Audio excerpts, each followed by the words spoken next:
calling, and I'm willing to take a sacrifice, and then we have to ask our families to go along with us. And we win more days than we lose. I try to tell her that. But it did take a new tone on as far as my training, taking it more serious as if I wasn't before, but even more so. We're going to head outside of the Connection Point Church and take in this moment.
In a matter of moments, the procession that will wind through Boone County and end up at Indianapolis will begin 52.4 miles of respect, dignity, and honor.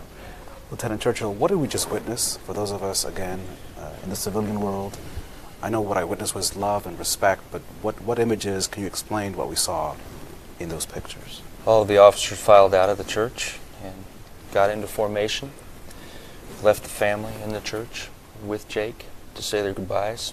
When they were finished, the pallbearers came in and carried his casket out, followed by the family.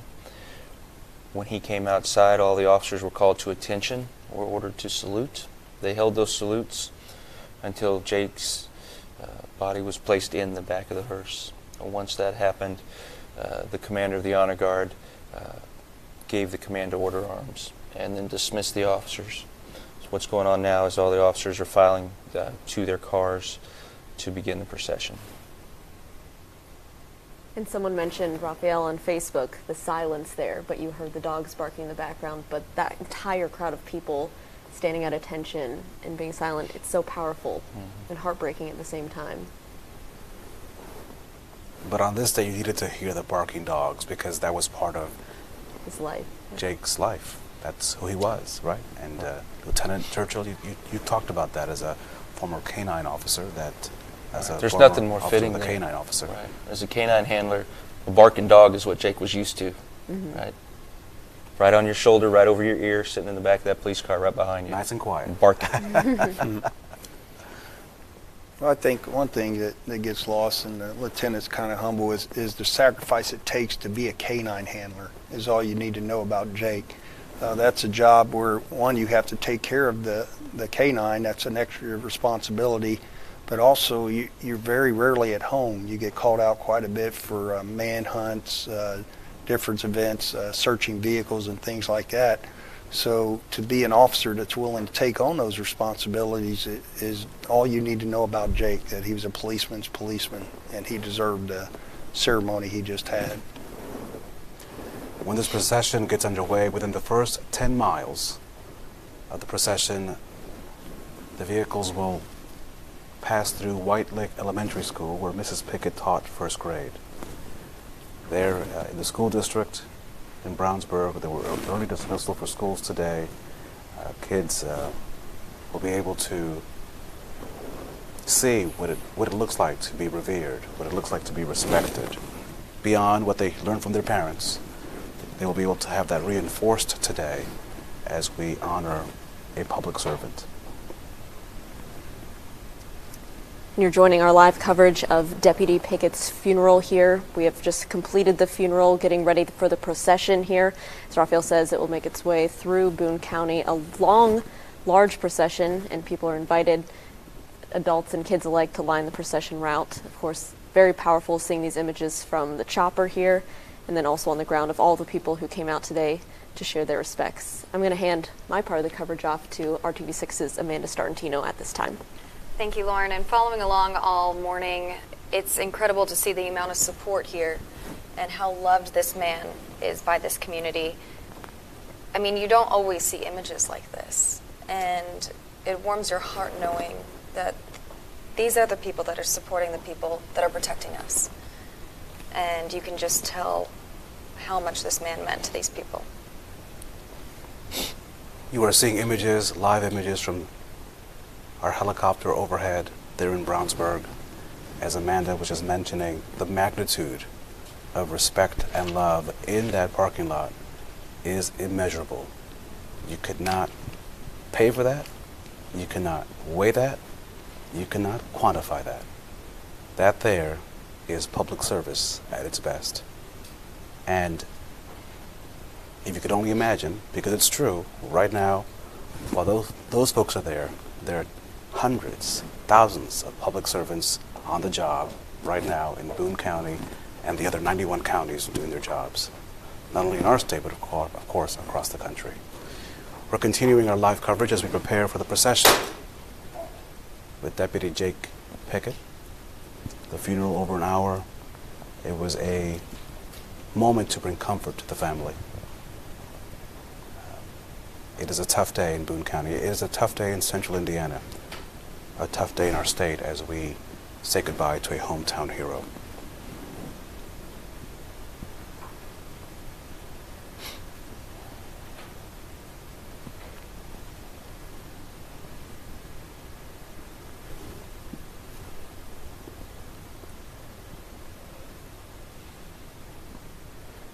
We are expecting this procession, as we've mentioned, throughout the morning and now the afternoon. For those of you joining us, there will be many stops along the way, or at least the procession will roll through key points: White Lick Elementary School in Brownsburg, the Boone County Sheriff's Office in Lebanon, the courthouse where there will be a garrison flag, and then south to Indianapolis. And so for those of you who have things to do this afternoon and who may have other errands, we ask that you be mindful. That way you don't get caught in traffic. But at the same time, if you have time today, if you are along the procession route, grab a flag, make a poster, because the widow and the kids are watching. And that goes a long, long way. A long, long way. These moments today are something that's going to live with that family forever. And this community stepping forward to say we are here, we are supportive, is something that is going to stay with those children, is going to stay with his wife forever. So as Raphael said, it's so important to lift up your heart today.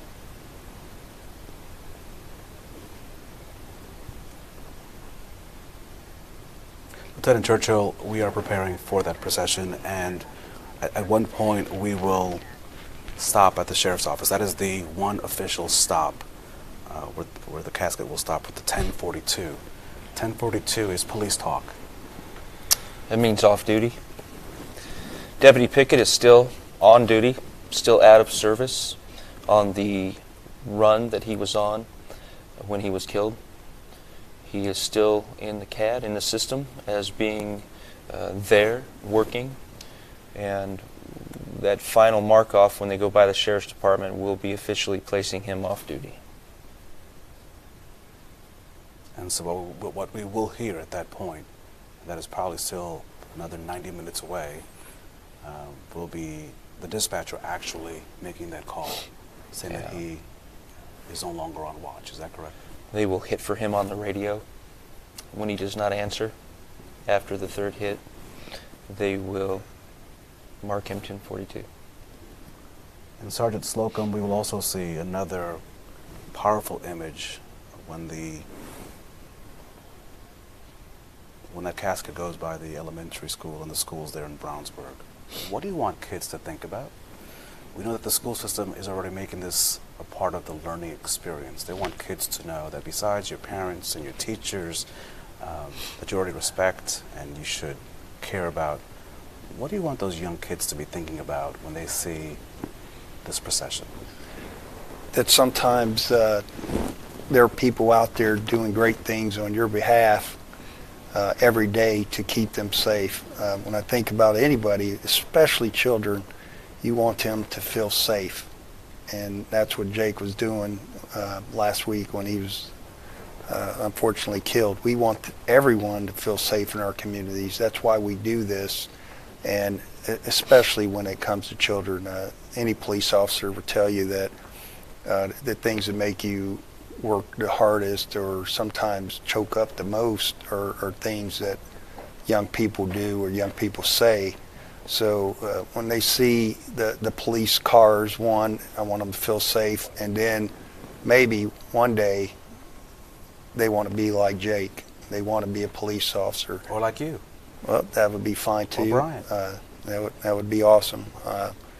We're obviously very biased about this career, but we want those young people to know that this is an attainable career, and we need great people like Jacob to join our ranks. Our Derek Thomas has been at the church throughout the morning, really bringing us what we're seeing in perspective, as only Derek can. Derek has been with us here at RTV6 for more than 40 years. He has covered many funerals. He knows our community oh so well. Derek, put this in perspective for us. Raphael, people are starting to leave the area. We have the hearse is still waiting there. The motorcycles have fired up. But one of the things that strikes me is that all the people coming out with all the wonderful things that they're saying about Deputy Pickett.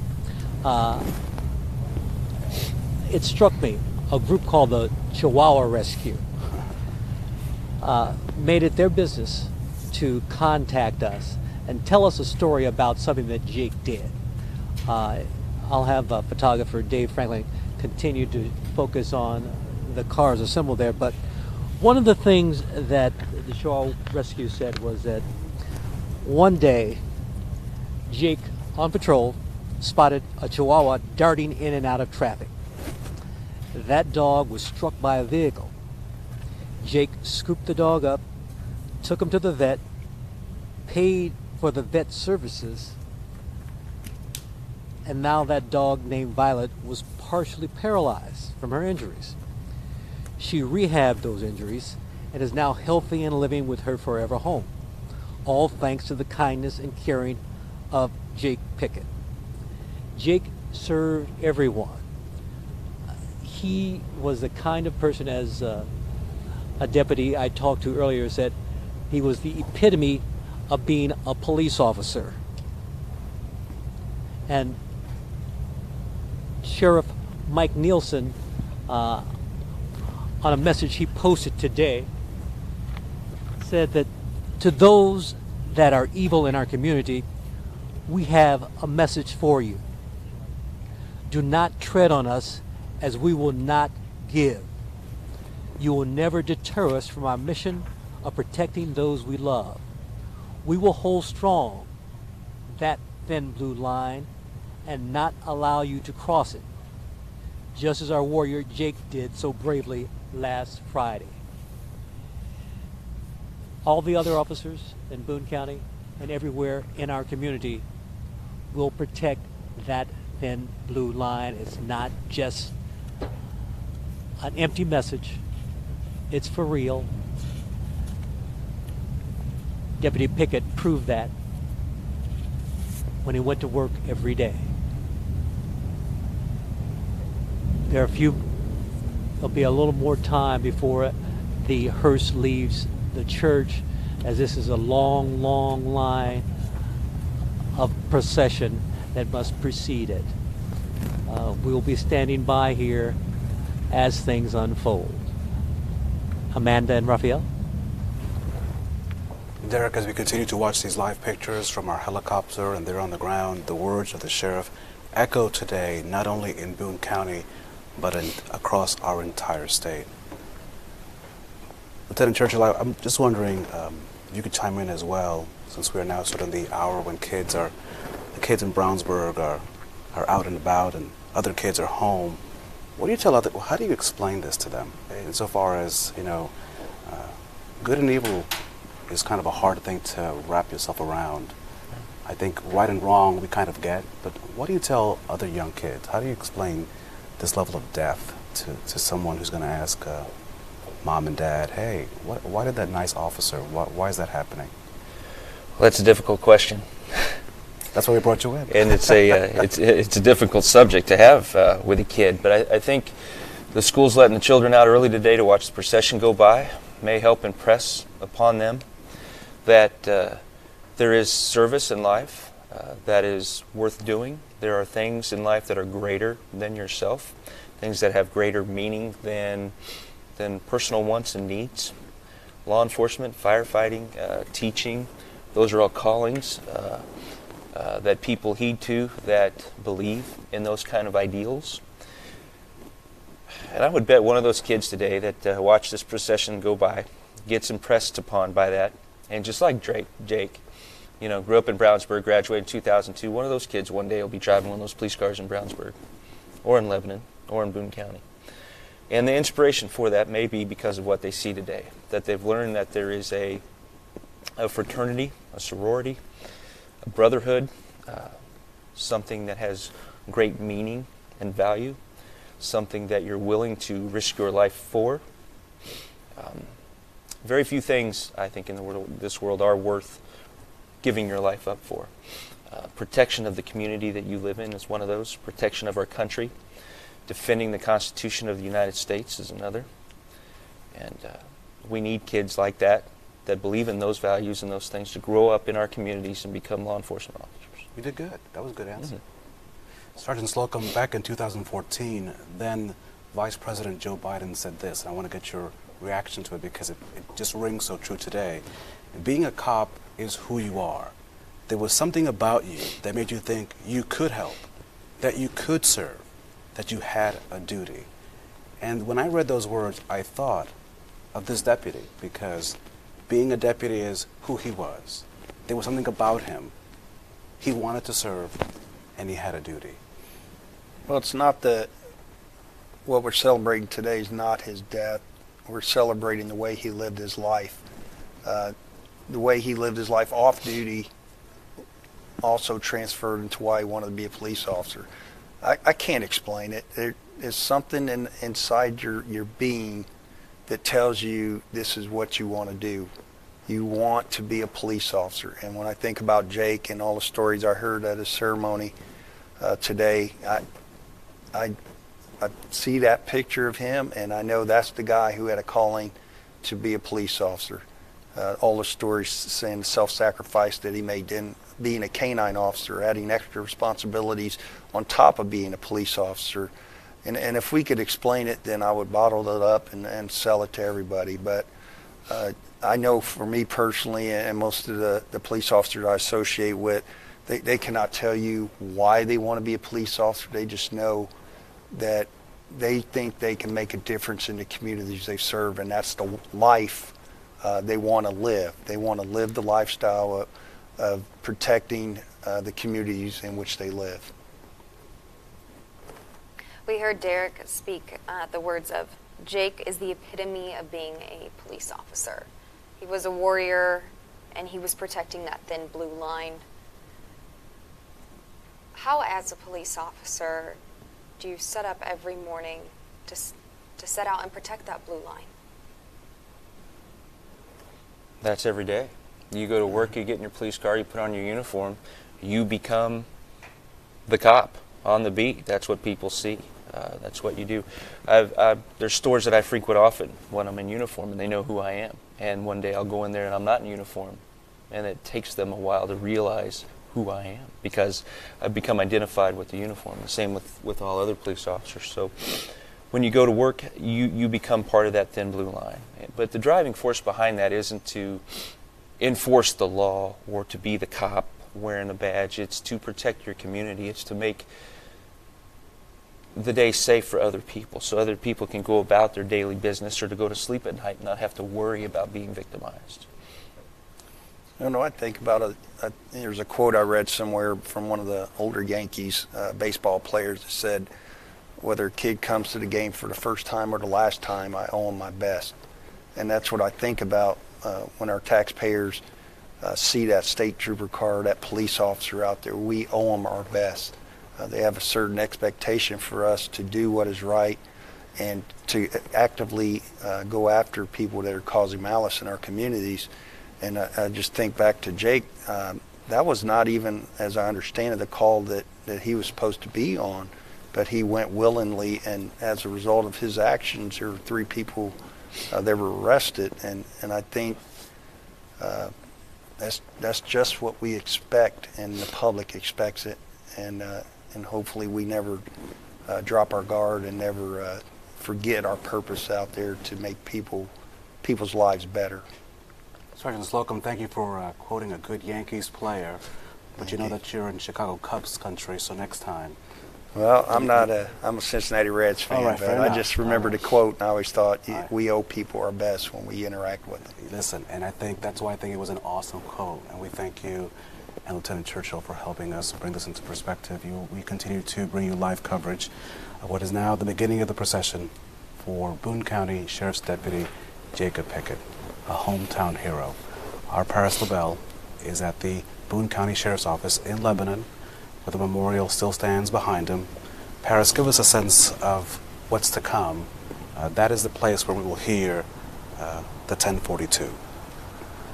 That's right, Raphael. They'll be stopping here. The entire procession will go by, and then the hearse itself will take a pause here, and that 1042 call will come over the radios. Now, police say they've put radios in each one of the family's cars so they can be able to hear that 1042 call, but it'll be right here at this memorial still stands. This is Deputy Pickett's car behind me, and over the last week, community members have come and put anything from flowers to some dog treats for his canine partner. And a lot of people have stopped by over the last week just to show their support. And you can already see some people down the road here have already started to line the road. I mean, this procession is going to be still a few hours away from being here, but if you take a look this way, you can already see members of the community have already set up, some bringing some chairs just to be able to be here with the community, be here with the family when they do that final call. And Paris, we've been covering this story now for over a week. For those of you who are joining us on Facebook Live and the RTV6 app, I just want to reset of where we've been. It has been a long, painful, dark week in central Indiana. A week ago today, at 9:40 in the morning, Deputy Pickett was killed in the line of duty. It was around this time, last Friday, that the Boone County Sheriff Mike Nielsen and Indiana State Police Superintendent Doug Carter were preparing to tell the media that Deputy Pickett would not be surviving his injuries. And since that moment, a week ago today, it has been long and painful for his wife, his parents, those that knew him well. But at this moment, when we've dealt with that darkness, here's some of the light. And I'm going to let Lieutenant Churchill and Sergeant Slocum help me out here, because despite what we know happened, despite the pain and the sorrow, in the faces of innocence, we find joy, we find the hope that tomorrow will get a little better. It does not wipe away, the hurt does not wipe away the pain. Something horrible happened in our community. But in those faces, holding those flags out there today, it tells me at least, I hope it's going to be okay. Makes you proud to be a Hoosier, makes you proud to be an American. It shows that what Jake did, what he sacrificed his life for, is thanked by the people of Boone County, Brownsburg, the city of Lebanon. It gives me some solitude knowing that it is worthwhile. The risk you take, putting on the badge and going to work every day, is on behalf of the grateful community. And what you're doing is worth it, and you accept the responsibility of the badge and the ultimate risk of being killed in the line of duty because of the badge. But you do it because of people like you see here today that stand alongside of the road, wave an American flag for 2-3 hours as the procession goes by. To me, as you said, Raphael, it's a sign of hope when you see young people doing that. I mean, their hearts are so pure, their intentions are pure, and hopefully when they see that procession go by, that they understand that a great man sacrificed for them. But to see them out there like that, I guarantee, because at least in my times I've had to go through processions like this, when I see the young people on the side of the road, that's when I get choked up the most. Because I think most police officers, when you have that image in your head, who you're protecting, I think quite often that might be the most vulnerable in our society, and that's the young people. So that just reaffirms that what we do every day, what Jake was doing, is important, and it's important to the people in the community. We're now seeing live pictures as the procession is now underway. Lieutenant Churchill, give us an idea I see that the motorcade has left, from what I can see from this vantage point from our helicopter shot. Can you give us a perspective of what's happening in the sense of what will happen over the next 4 to 5 hours? The motorcade has begun. They have to go very slowly because they have to get everybody in line, and the amount of cars that have to catch up in order to keep everybody together. You have to start out very slow, and that's what they're doing now. The motorcycles will lead the front and the rear. They'll stay in communication. They'll let the lead car knows the speed that they have to take so that it can keep everybody together. And once they all get on the road and all get moving, then they'll slowly make their way through the procession to Crown Hill Cemetery. The vehicles will keep rolling. There is no official stop until we get to the Boone County Sheriff's Office, where the casket will stop there for the 1042. But this entire time, what you're seeing right now, just getting underway there in Brownsburg, will take at least 4 to 5 hours to get to Crown Hill Cemetery for the committal services. So we will be here for a bit, as we should be, as we see this display of respect for a man who gave his life for his community, serving his community. And that's what we see right now. And those young kids, Sergeant Slocum, when I see the widow or the kids, it's just tough. But at the same time, it's tough. Yeah, but I hope that brings comfort. I hope that sends a message. Yeah, I believe it does. I've had the opportunity a few times to talk to widows of police officers killed in the line of duty. And even though today might be a blur to the family, they do remember things, and they remember the people. That's what life's all about. We all make this life better for each other, and people showing how important that their missing loved one was or is means a lot to them, almost to every widow that I've spoken to. And I hope on the bigger picture, since I have you both here, I hope that this speaks to you and to your individual departments and to your fellow officers and people that work in the dispatch and all the support staff, that you are respected, that, that this moment is, while it is about and should be about the deputy, that this is also a sign of support for law enforcement, and that people, the vast majority of people that live in Indiana, that live across the country, despite the fact that we have seen a spike in police-related issues, that there's a great deal of support for the work that is done in all communities, all 92 counties. And so I hope that you also take away that while this imagery is for the widow and the children and the family, that this also is about you guys too, because we can't forget to thank people who are currently on that wall. I think it was Troy Riggs, the former public safety director, that talked about those that serve in your capacity, sort of like the sentinels at the gate, protecting the people from those who wish to do us harm. And so I hope you take that away as we see these live pictures from our helicopter as our coverage continues. This is the procession as we salute Boone County Deputy Jacob Pickett. Do you take that from that? Was I speaking out of term, or do you feel that you get some energy, some support? Every officer driving one of those motorcycles or one of those police cars that sees those people standing on the side of the road takes something away from that. And it's important as a police officer where, especially like late shift cops, all you see is the bad, right? You never see the hard-working day-to-day people that go to sleep at night, that go to work during the day. You never interact with them in a large capacity, and you forget. You can become cynical as a cop, and you forget the value that people feel for you. In this procession, each one of those officers will draw upon what they see on the side of the road, and it will re-energize them. It will show them that people in our community do see value in what they do and do respect them and do respect the job that they do. Because cops are their representative, right? Mm-hmm. That's the whole point. You got to have somebody out there on the front lines in your city that protects its citizens, and you draw from your society those people. These images we're pulling from across central Indiana today of the procession that is going through for Deputy Pickett are just incredible. The amount of support, people coming out to pay their respects.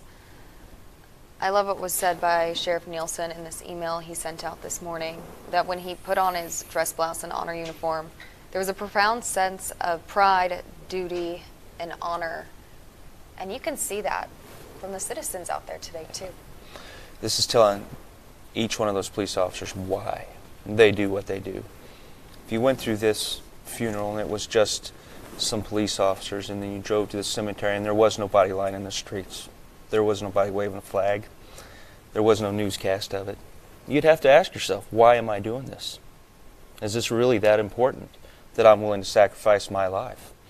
This reinvigorates those officers, tells those officers, yes, this is important, this is worth doing, this is worth the risk that you take every day going to work. Can I answer that question for you as well, as a member of this community? This is not about ratings. This is about because this matters. Yeah. Every day, all of us in some capacity go to work or run an errand, and we deserve to go home every night. And this matters because, as I mentioned earlier today, he represents the best in us. You folks that wear the uniform, whether on a city street or a town marshal or an Indiana guardsman or an Army soldier or someone on the Coast Guard, you represent the best in us, the values that we hold so dear: courage, love, family. And so we set aside this time to say, this is important. That's plain and simple. This does matter. And there's just nothing else to say about it, because this is what we are all about. And it just, it's a tough day. As Amanda was mentioning, we do have crews throughout central Indiana covering this. There at the top right of your screen is our cameras there at the Boone County Sheriff's Office, where the memorial is for Deputy Pickett. It's been there now for several days. In fact, they had to reinforce it earlier in the week, Amanda, as you may recall, because it was so windy. Lebanon Fire Department came out and put up a stronger, tighter tent so it would not blow away. Then these pictures from our helicopter, as you can see. The procession is underway. And then, of course, we are also with the people, the kids, who want to show their sign of support, who also want to say thanks for a job well done. Part of a civics lesson. And then you have regular people, as you see right there, just lighting the streets. Erica Fly has been talking to the widows. She did last night at 11, and I was just, Erica, you almost made me cry, because the courage and the love of the women you spoke to earlier in the week was simply amazing. And today is about strength and being one family, per se. Erica now joins us as she's, of course, been talking to this band of people that have come together on this day to honor Deputy Pickett. Erica? Raphael, you're right. The women that I spoke with last night, absolutely courageous and brave and strong and open in sharing their stories, and we do appreciate that. And all this week, deputies and people banded together to grieve and remember Deputy Pickett. Deputies and officers of the law had a private moment at the Boone County Fairgrounds after they knew he wouldn't make it. They tell us it's a loss being felt far beyond just the sheriff's office. I'm at kind of a loss for words for right now. Deputy Ken Conley is among the last people to speak with Deputy Jacob Pickett before his death. He was actually doing what Jake does. He was on a traffic stop, and I was heading out to Western Boone, and I hit him up on the radio, checked on him, and then when I drove by, I said, "You okay?" And he's like, "Yep." He said, "It's a beautiful day." And that's the last memory I got of Jake, and that's the way I want to keep it. Yeah. Conley met Pickett when he first joined in 2015. I've been working with Jake as long as he's been here. We've been on the same shifts together. The deputy was the lead canine handler for Boone County, patrolling with his partner Brick for more than 2 years. Jake was very instrumental in getting K9 restarted, and he had a passion for it. Just before being shot Friday morning, he was at an elementary school with Brick, demonstrating, letting them know what he does, and that was Jake. Jake never turned down an opportunity to show the community what that dog can do. Pickett leaves behind a wife, 2 young children, and a community in disbelief. I don't know if you ever actually heal from something like this. You can get by it and get over it, but it's something that's going to stick with you forever. The sun setting on a tragic day in Boone County, a reminder that it also must rise. We're all hurting, but we're going to still be out there doing our job every day. For Boone County, Pickett served as the deputy for the Tipton County Sheriff's Department for nearly 2 years. Before that, he worked for the Marion County Sheriff's Office. Raphael and Amanda, back over to you guys. Erica, thank you so much. He loved what he was doing. His first call, of course, was being a dad. That was number one. Number two, being a husband. He'd been married for 10 years. We learned today that they were both baptized by the pastor who did the service today at the church there in Brownsburg, so faith was important to them as well. But he was committed to his job. He won a number of awards when he worked in Marion County. In fact, in 2012, he won the County Correctional Officer of the Year Award, and then in 2013, the Sheriff's Jail Deputy of the Year. So it was something that he wanted to do, and it was his passion.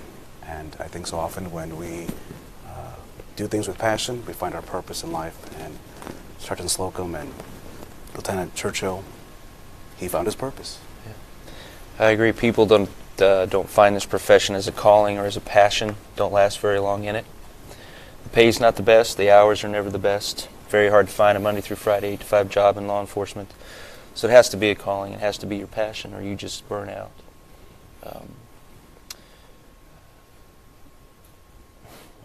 You could tell it was something he wanted. Working in a jail is a first step for most police officers, and that's a tough row to hoe. And to see that he was not only working there, but he was excellent at what he was doing, just shows that he was willing to do whatever he had to do to become a police officer and serve for 3 different departments, all of them speaking very highly of him. There's no doubt that it was a calling for Jake, as it is for most police officers. It's something that's in your DNA. When you're off duty, you're still being a police officer. You're still looking out for people around you and the areas that you're in. So there's no doubt that he was obviously an outstanding father and husband, but to see him winning awards, working in the jail, and then the high comments that he received from all 3 departments he worked with just shows that Indiana's a little less brighter today because of the loss of Jake. But as the governor said to the widow, we've got your back. We do. There's no doubt. And you can look at all those cars on the road going to the cemetery today. But the public has our back, and that's why we're able to do what we do. As the lieutenant indicated, seeing those folks on the roadside with their signs, with their flags, knowing it's probably chilly out there, but sacrificing their day and their time to spend just a few minutes to recognize what we've all said is important here, but having the public recognize that also is very humbling and inspiring as we move forward from today. Of course, as Hoosiers, we are hardy. We have seen colder weather. I'll remind all of you at home that in January it was minus something or the other. This is, by Indiana standards, a summer day. So it is a good day to go out and put on a jacket and a glove and some hats, whatever makes you warm. The sun is out. The sun is out. And we are seeing even more light shine with those children out there, this long procession. So come on out. This is a good day to come on out. It is 52.4 miles of great Indiana streets.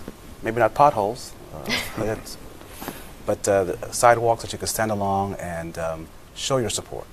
Show that respect that is so deserving of the service of this young man at the age of 34 died in the line of duty last week doing what he loved to do, which was law enforcement.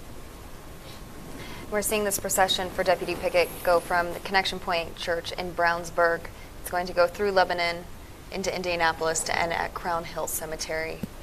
You have some time to make it out there and show your respects to someone who went out of his way to protect you, who lost his life protecting our community. And as a Hoosier, it's the right thing to do today. If anything, to just sit and think about it.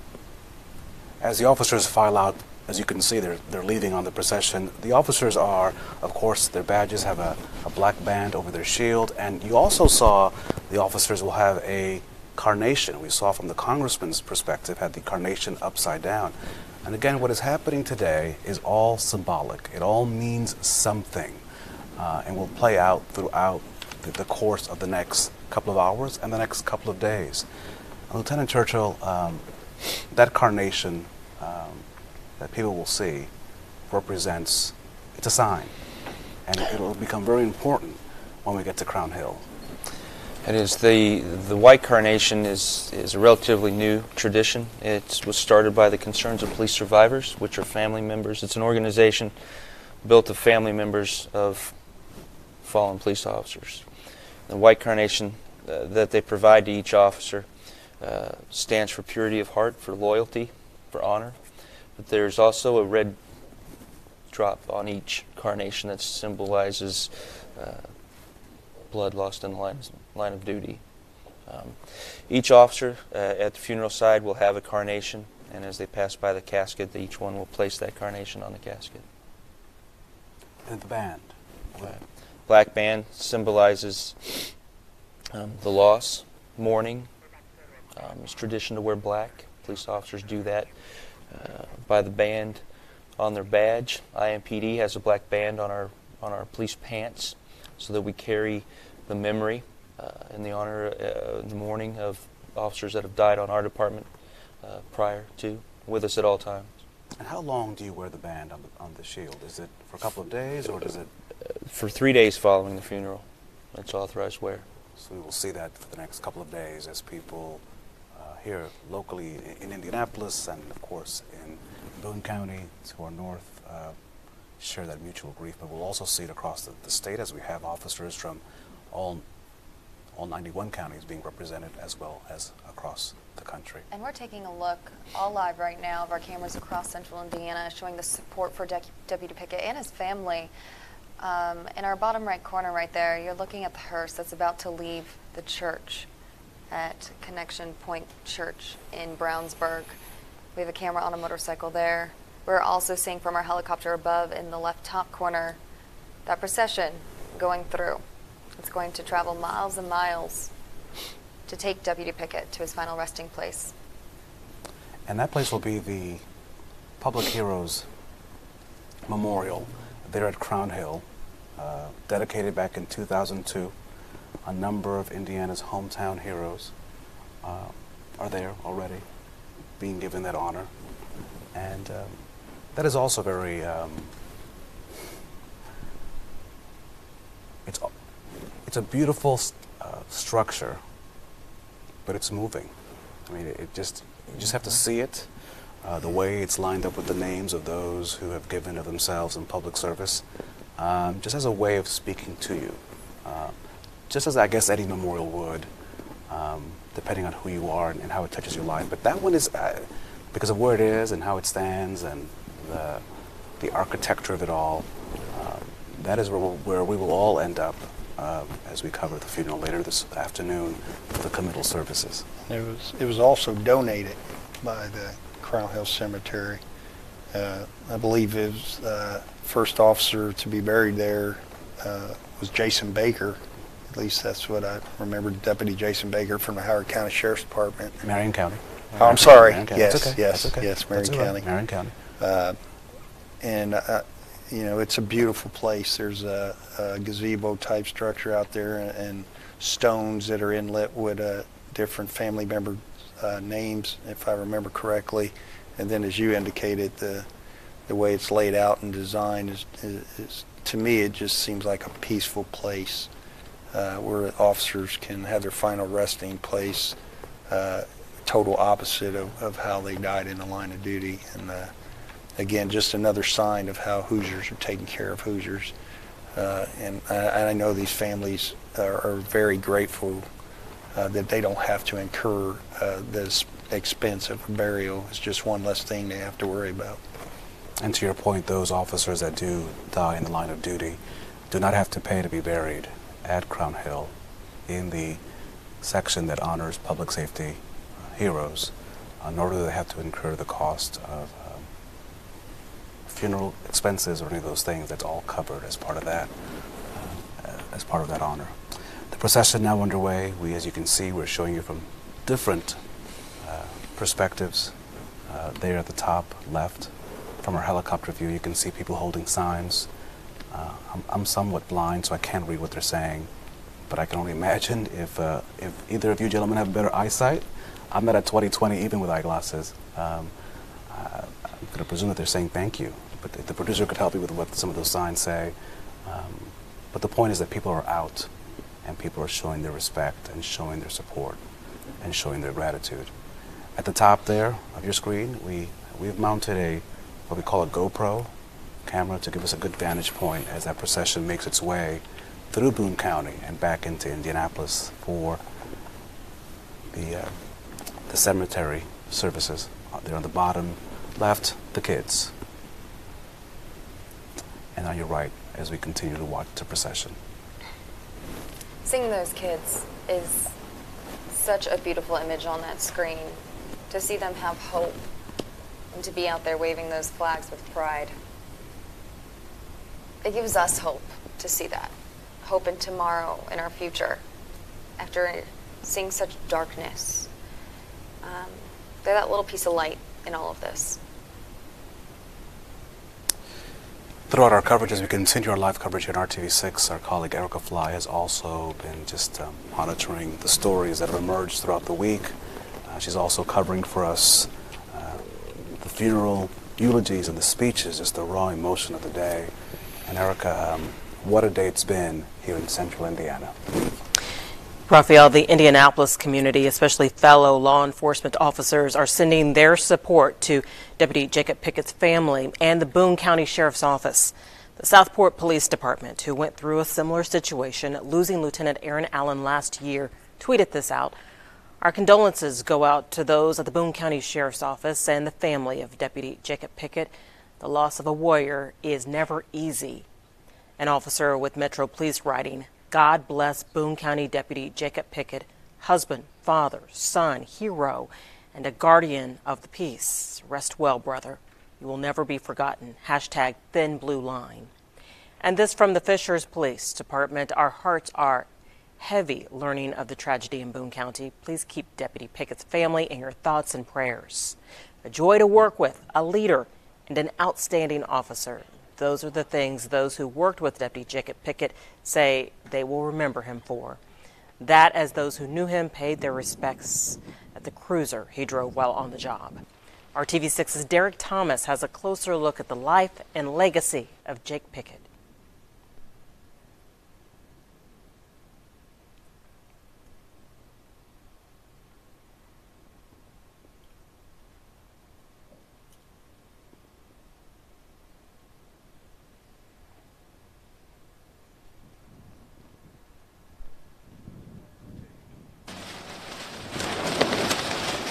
As the brisk wind whistled, Boone County residents made it their business to pay their respect to Deputy Jacob Pickett.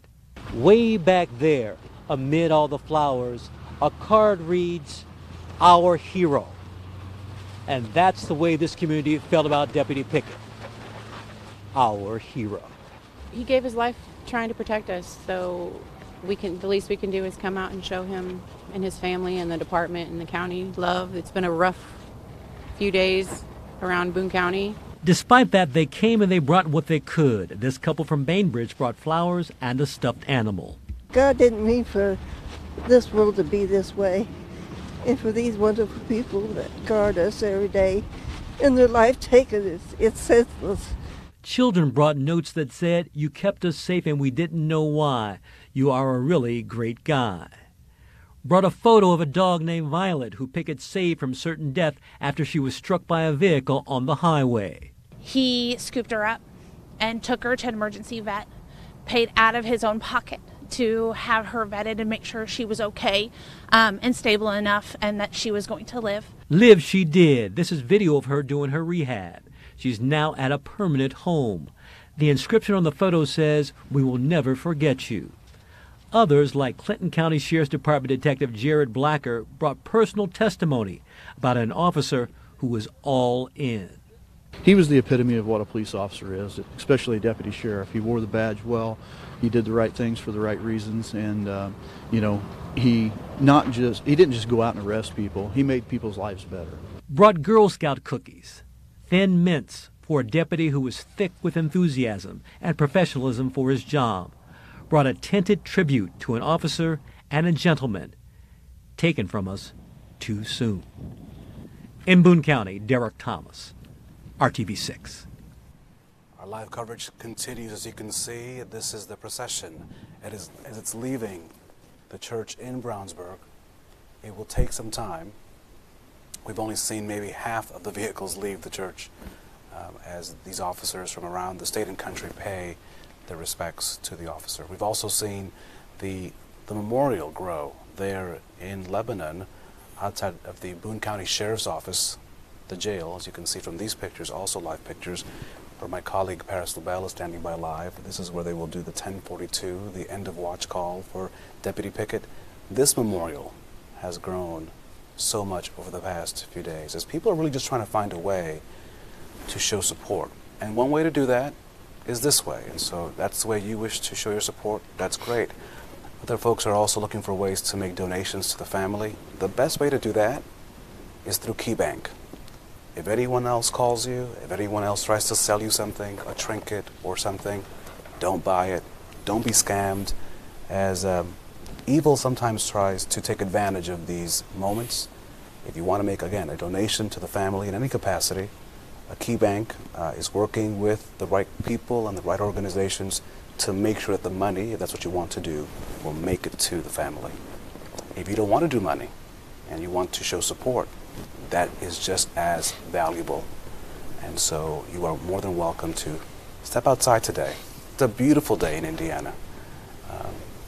And show your support with a flag or a poster, a smile, a salute, a wave, because that will go a long way for the officers who are mourning today, but the family as well, who will look back at this day in time and be very grateful to you. In fact, the widow for Jacob Pickett earlier in the week, through the sheriff's office, put out a message for you listening to us on RTV6 and on Facebook Live to thank you for your support, to thank you for just being there for them. They appreciate it. And that was Jen Pickett through the sheriff's office earlier in the week. So they're watching and they're thankful. Our Stephanie Wade is standing by now outside of White Lake Elementary School, where this procession will pass. Stephanie, we're seeing a lot of children out here. We've seen images of these kids waving flags. You're out there with them. What are you seeing? What are the things they're saying? Yeah, Amanda, with American flags in their hands, roughly 8,000 students from across the district are lining the streets right now, awaiting for the procession to pass by the campus here. I wanted to zoom in on some of these kids. I mean, this is K through 5th grade here at White Lake Elementary School, where we know Jennifer Pickett is a first grade teacher. She, of course, is the wife of Deputy Jacob Pickett. So these students are lining the streets. They've been singing songs, proudly waving the American flags here. And you got to wonder, what these kids know, what is going through their minds surrounding this loss, and really the loss of the community. We know Deputy Pickett himself was a 2002 graduate of Brownsburg High School.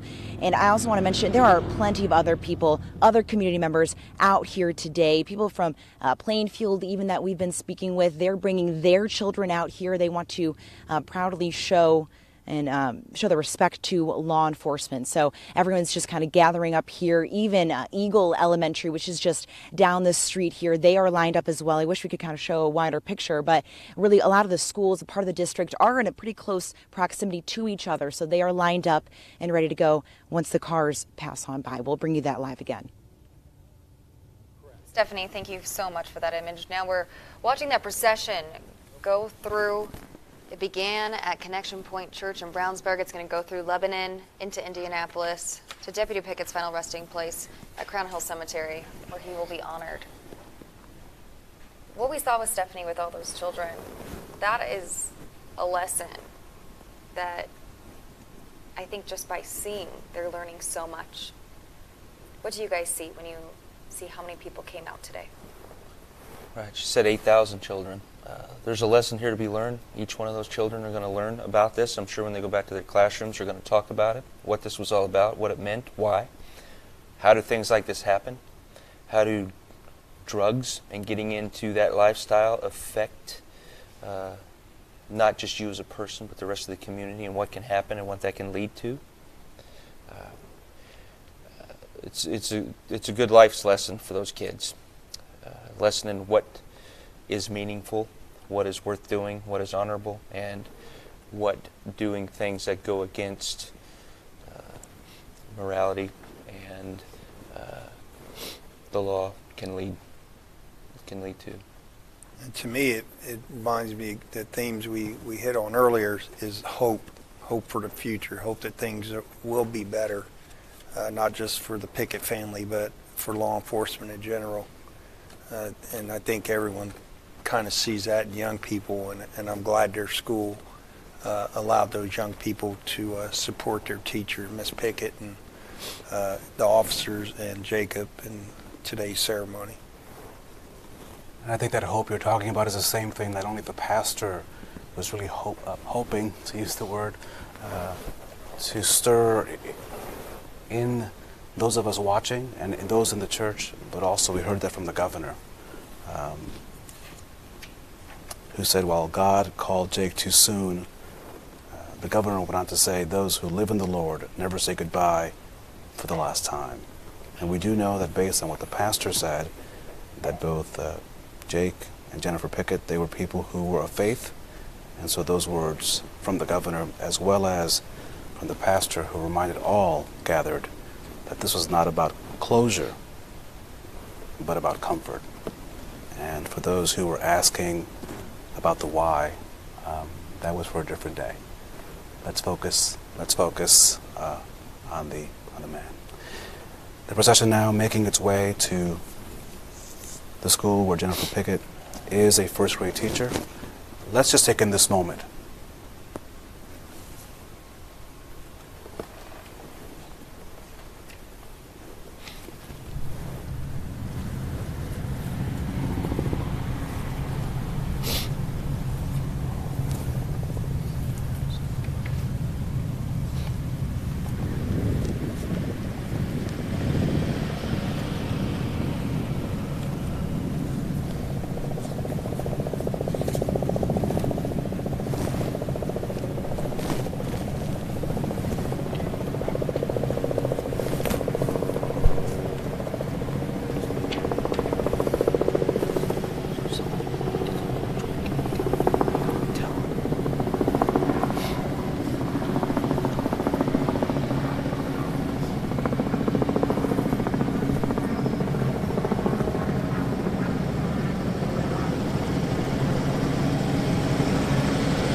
We are continuing our live coverage of the procession for Deputy Pickett to honor him. We have cameras across central Indiana watching as hundreds of officers and thousands of people pay their respects to this officer who lost his life serving our community. This will be a long procession. As you can see from our Skycam 6 viewpoint there on the right of your screen, the casket has yet to leave the church. The casket is the last vehicle, or one of the last vehicles to leave, as is protocol. And Lieutenant Churchill, make sure that I'm correct on that one. Is that correct? The hearse, the casket is among the last vehicles to leave. Be at the trailing end. Right. And so this will take a bit of it. This will take a few hours to get done. They'll be traveling 52.4 miles from Connection Point Church in Brownsburg through Lebanon to Indianapolis to Crown Hill Cemetery. And thank you to those young folks there who are in the middle of your screen as that sheriff's deputy's van just walks by. And to all the young folks there on the right-hand side of your screen, this is where our colleague Stephanie Wade is with all the young kids holding flags. Brownsburg allowed for early dismissal today to allow its youth and their families to be able to gather and say thank you, to show gratitude, to continue to get a civics lesson that is beyond any measure, the ability to say thank you to someone who has given so much of himself. And this is a school, White Lake Elementary School, where Jake's widow, Jennifer, is a teacher at. First grade teacher. First grade teacher. We are looking at students K through 5th grade there waving their flags, showing some hope for these officers standing by. This procession will continue from Brownsburg, then into Lebanon, by the sheriff's office where Paris LaBelle is standing by as well. He's waiting to see for the 10:42, the end of watch call. And then they'll go through a big garrison flag, another symbolic gesture of this day, a flag that only the police vehicles will be allowed to go under there by the courthouse. And then they'll head south to Indianapolis. Many of you are asking, well, where can I see this procession as we head into Indianapolis? We do have all the complete route on our website, theindychannel.com. For you, if you're wondering where you can see this, I know the folks that live around the Crown Hill Cemetery neighborhoods, there's a good streets, safe streets where you could stand on the sidewalks along those streets that you can do what you're seeing right now, which is to say thank you and show your appreciation.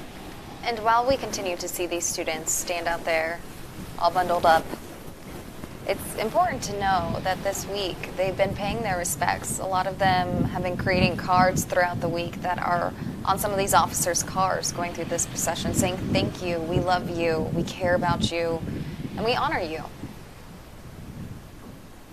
I was most moved. Our colleague Graham Hunter did a story with a young girl who was coloring pictures of Brick, the canine officer, there at the public library, and it was just one way for that little girl. She spoke really for all her classmates, because we all communicate so differently, especially when we have to express grief.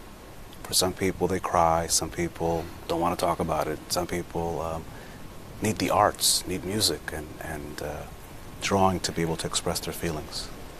And it was just amazing to see her, this young girl, do that. Amanda, we're now taking our first live pictures as the casket has begun the procession, has left the church. There on the, I believe, on the left hand of your screen, as we're following with one of our GoPro cameras, is among the last vehicles that are part of the procession, as protocol calls.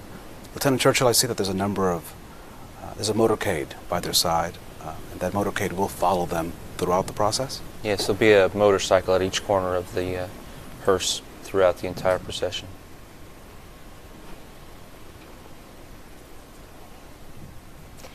And in this procession, we are seeing officers from not only Indiana, but across the country too, who are coming out to pay their respects. Because although from all different lines, from different places, it's all one service, and it's being a public servant, which is what Deputy Pickett was, and still is. As Lieutenant Churchill has made us very clear, Jacob Pickett is still on duty until the official end of watch call. That's true. He is still out on service on the run that he took the day he was killed. He is still in the computer system as being at work and at that address and out on duty. I believe the next stop is going to be in front of the Sheriff's Department will they come to a stop, and the dispatcher will hit for him on the radio, and when he does not answer, then they'll mark him 1042. There's an unknown quote that says that character is who you are when no one is looking. Character is who you are when no one is looking. And for the 34-year-old named Deputy Jacob Jake Pickett, last Friday, we knew his character, and today the state of Indiana and our country is looking. And he has every reason to be proud of his service and his time.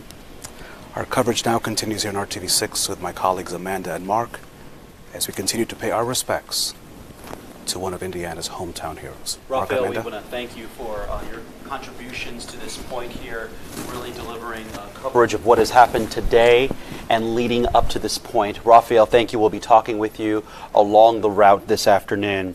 If you're just joining us here on RTV6, I want to go back to the funeral service that we heard earlier and some very poignant comments that we heard during that service. A question that was asked during the service by the minister at the time, who said, "How many people do you reach out to wondering if you will ever see them again?" Well, that was the case for Deputy Pickett's family a week ago when he left for work, going to answer the call of duty, helping in ways that he could when he spoke to the kids at the elementary school. He and Brick were doing a demonstration and then responded to a call to help the Lebanon police who were doing their jobs when Deputy Pickett made the ultimate sacrifice. He wouldn't get a chance to say goodbye to his family. You're looking at live pictures right now on your screen. The GoPro camera that we have put on one of the motorcycles alongside the hearse carrying Deputy Pickett's body shows the route that this is taking. We have kids lined along the route as we make the trek to Lebanon, and then back through Boone County down to Indianapolis to Crown Hill Cemetery, Amanda. And Stephanie Wade, who is at White Lake Elementary School for us right now, she just told us 8,000 students from across the district are standing outside today to pay their respects and to learn a very big lesson today, too. We've been talking with our officers sitting here today, Lieutenant Churchill and Sergeant Slocum, about this lesson that these children are learning, but I think this goes far beyond the kids. I think our community is also seeing a lesson today too. What do you want people to see when they see this procession going through today? Well, I want them to be reminded that there are people in this world that are doing dangerous work on their behalf to keep them safe. And anytime that they take a second out of their day to show appreciation for that, it goes a long way in helping law enforcement continue to do what they do. You said 8,000 young people out on the roadside today honoring Deputy Pickett, but you also have all the hundreds of other officers that are driving by seeing that also. And Lieutenant Churchill has said earlier today that inspires those officers to continue to do that dangerous work on behalf of the citizens of the great state of Indiana throughout the nation. So I hope that's what they're getting. I hope that they know that we appreciate them taking any time out of their day to honor a sacrifice, and it's appreciated. And on days like today, it's needed. It's very much needed. And gentlemen, I think that the children who are along the route today can actually learn a lesson from the example of Deputy Pickett that we heard earlier today about him helping that developmentally disabled girl who needed help, who needed a friend. And the minister said that Jake was the one who stepped up to help, who stepped up to be by her side, to take to her defense, and to just show their support. And I think if kids can see and hear that story, they can live that in their lives in the classroom every day. Right. Law enforcement is just one part of being a police officer. Public service is the major part of it. If you ask most officers, why did you become the police, they'll say, because I want to help people. That's what this job is truly about. Getting out there, helping people solve their daily issues, helping them when they're in crisis, helping them fix problems, whether that's addiction problems or employment problems or the cat in a tree problem, police officers there can help you with that. Enforcing the law, coming across violent criminals is a small aspect of that. But and I think another thing to add to this is what people can realize when they stand and watch this procession today is that all those cars going by them are people from their community that chose to become police officers to confront the evildoers in our society. That there are evil people in our cities, in our towns, in our counties, and somebody has to stand up to them. So one lesson to be taken away from this today by those 8,000 kids is that those people driving by in those police cars are people that are willing to do that. That they see a calling for that they realize there is a greater, something greater than themselves, and that is the protection of our society. And they've stepped up to that call.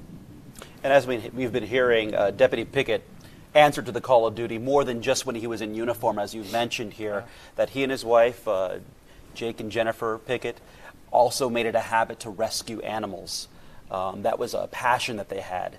They wanted to take care of people and of things. We see that with Brick here. So their sacrifice and their constantly giving to the community was seen in more times than just the hours he was in his uniform.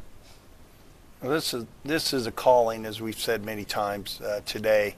It's not something you turn off. It's who you are. And that's who Jake was. That's who Jennifer is. People who serve their community. She being a school teacher, and obviously him serving as a police officer. It's what they do. You don't go home and then you're not that type of person anymore. To me, just from afar, seeing the ceremonies and the folks talking about them today, I can tell that they're the kind of people you want living in your community because they want to serve all the time. They're always looking for that opportunity to make the place where they are a better place. And I said it earlier, I feel a little cheated. I never got to meet Jacob because of his untimely death, but I know the impact that he made is something myself as a police officer wants to aspire to. I owe it to his memory to make sure I'm doing what he did as far as making sure I'm going the extra step to encourage and help the most vulnerable in our society. You're hearing from Tony Slocum from the Indiana State Police. Gentlemen, I also want to ask you, on the morning of his death, Deputy Pickett was responding to a call for help, helping out another jurisdiction that he was not a part of, but just lending a helping hand. How often do we see officers who will jump into a situation when it has really nothing to do with their jurisdiction, but officers of an entirely different department? How often do we see that crossover?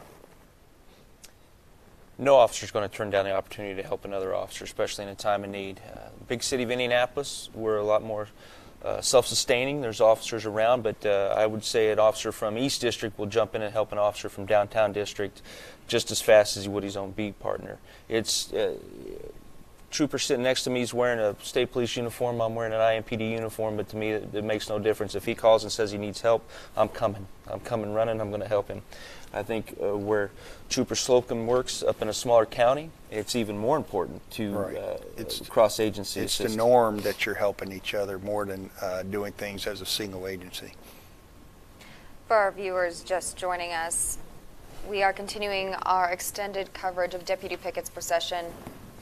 We started at Connection Point Church in Brownsburg, where the hearse left just moments ago, onto the 52.4-mile procession through Lebanon to Indianapolis to end at Crown Hill Cemetery, where he will be honored and laid to rest there. Deputy Jake Pickett passed away at only 34 years old. As he lived a life of service, he also had a life of devotion to his wife, Jennifer, with 2 children, married for 10 years. He was a graduate of Brownsburg High in 2002 and lived a life of service with 3 years at the Marion County Jail, 2 years at Tipton County Sheriff's Office, and 3 years with the Boone County Sheriff's Office. And he's had 2 years with his canine Brick, who we've heard a lot about this week. I think a lot of people are able to connect to his story because of Brick. A lot of people love their animals and consider their animals part of the family. And for Deputy Pickett, not only was Brick a part of his family, but also his sidekick, his fellow officer, his partner. And that emotional moment that we saw earlier during the funeral and the procession of the canines, where Brick stopped by the casket and waved his tail as a final goodbye, was just so moving, and a moment that really stuck with people who I've been talking to up until this point. It was a very emotional moment to see Brick look at his handler's casket, wave his tail as a final salute to the person that he spent most of his time with. We have our Erica Fly standing by to give us some perspective on who Deputy Pickett was. Erica. Amanda, all this week, deputies and people have banded together to grieve and remember Deputy Pickett. But few people know the pain Deputy Pickett's wife is feeling right now. But one group of women does. I met up with them as they shared with me what has helped them get through the tough times and what you can do to help any grieving family. It's neat to be able to just talk over dinner, just talk openly. These women have an unbreakable bond. I'm sure anybody sitting around us is like, what are they talking about? But we all understand the language of what we've been through. My husband was killed in line of duty from Howard County, March 20th, 2016. His name was Deputy Carl Coots. My husband was Brad Madison. He was on regular patrol, and he was hit by a semi that ran a red light. I'm surviving spouse of Andrew Winston Reed. Andrew was helping a lady get gas in her car and was hit by a semi-truck driver. Greg Winters, he was transporting a prisoner to jail and was shot 5 times in the back of the head. Your whole life changed in a matter of just a few seconds.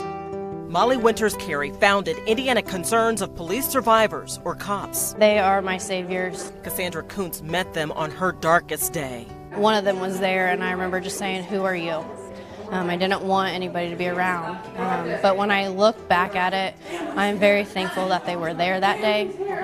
It just makes me feel that I'm not alone. This is part of the healing process. The wives of the COPS organization meet for dinner once a month, not to dwell in the pain, but live through it. They talk, relax, even laugh.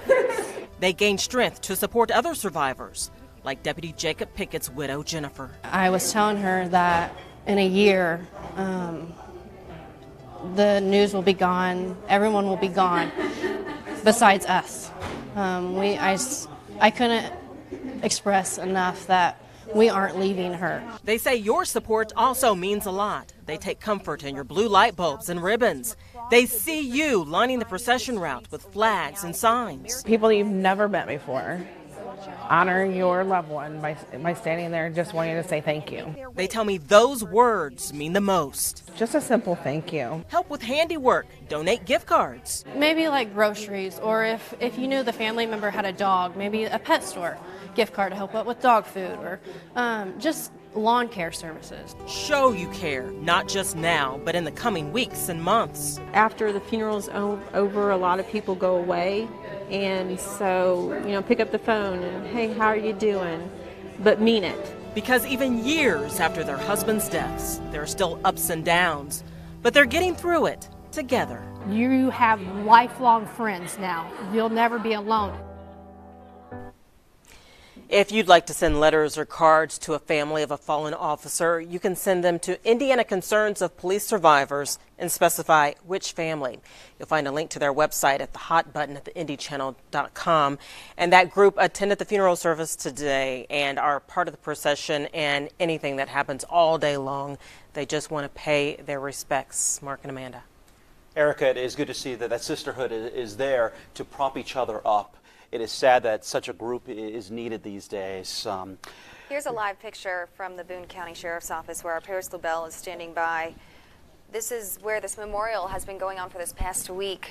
Several hundreds, actually, people coming out to pay their respects in some sort of way and to share memories with the people there, with the media, of these beautiful stories of who Deputy Pickett was to them. And I think the most incredible thing that we heard all week were these stories of just his reaction with his interaction with his neighbors and people who just happened to stumble across him. How he was a jokester, and some of the silly jokes that he would make, his bright outlook that he would have.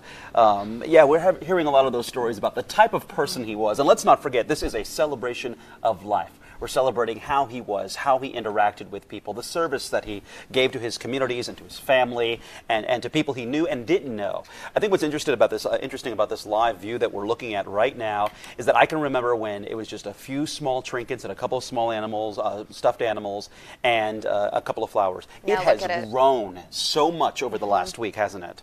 It is a beautiful image to see, and just incredible. I'd like to switch over to the next image we have standing by. There's a little girl. I can see why. In the street, as this procession is going through. If we can move over to there, our producers. For our viewers who can't see it, she is just waving her flag.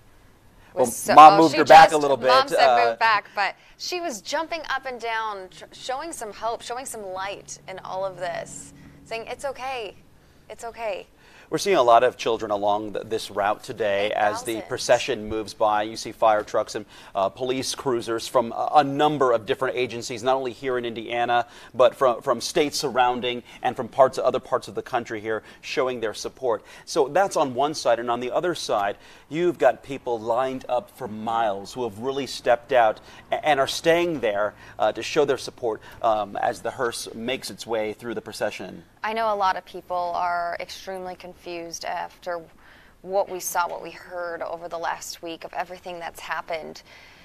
And we saw some darkness there, but there's so much light here. There's so much coming together and inspiration from this. People should feel inspired. And as a Hoosier, this community is coming out and showing our officers, saying, we respect you.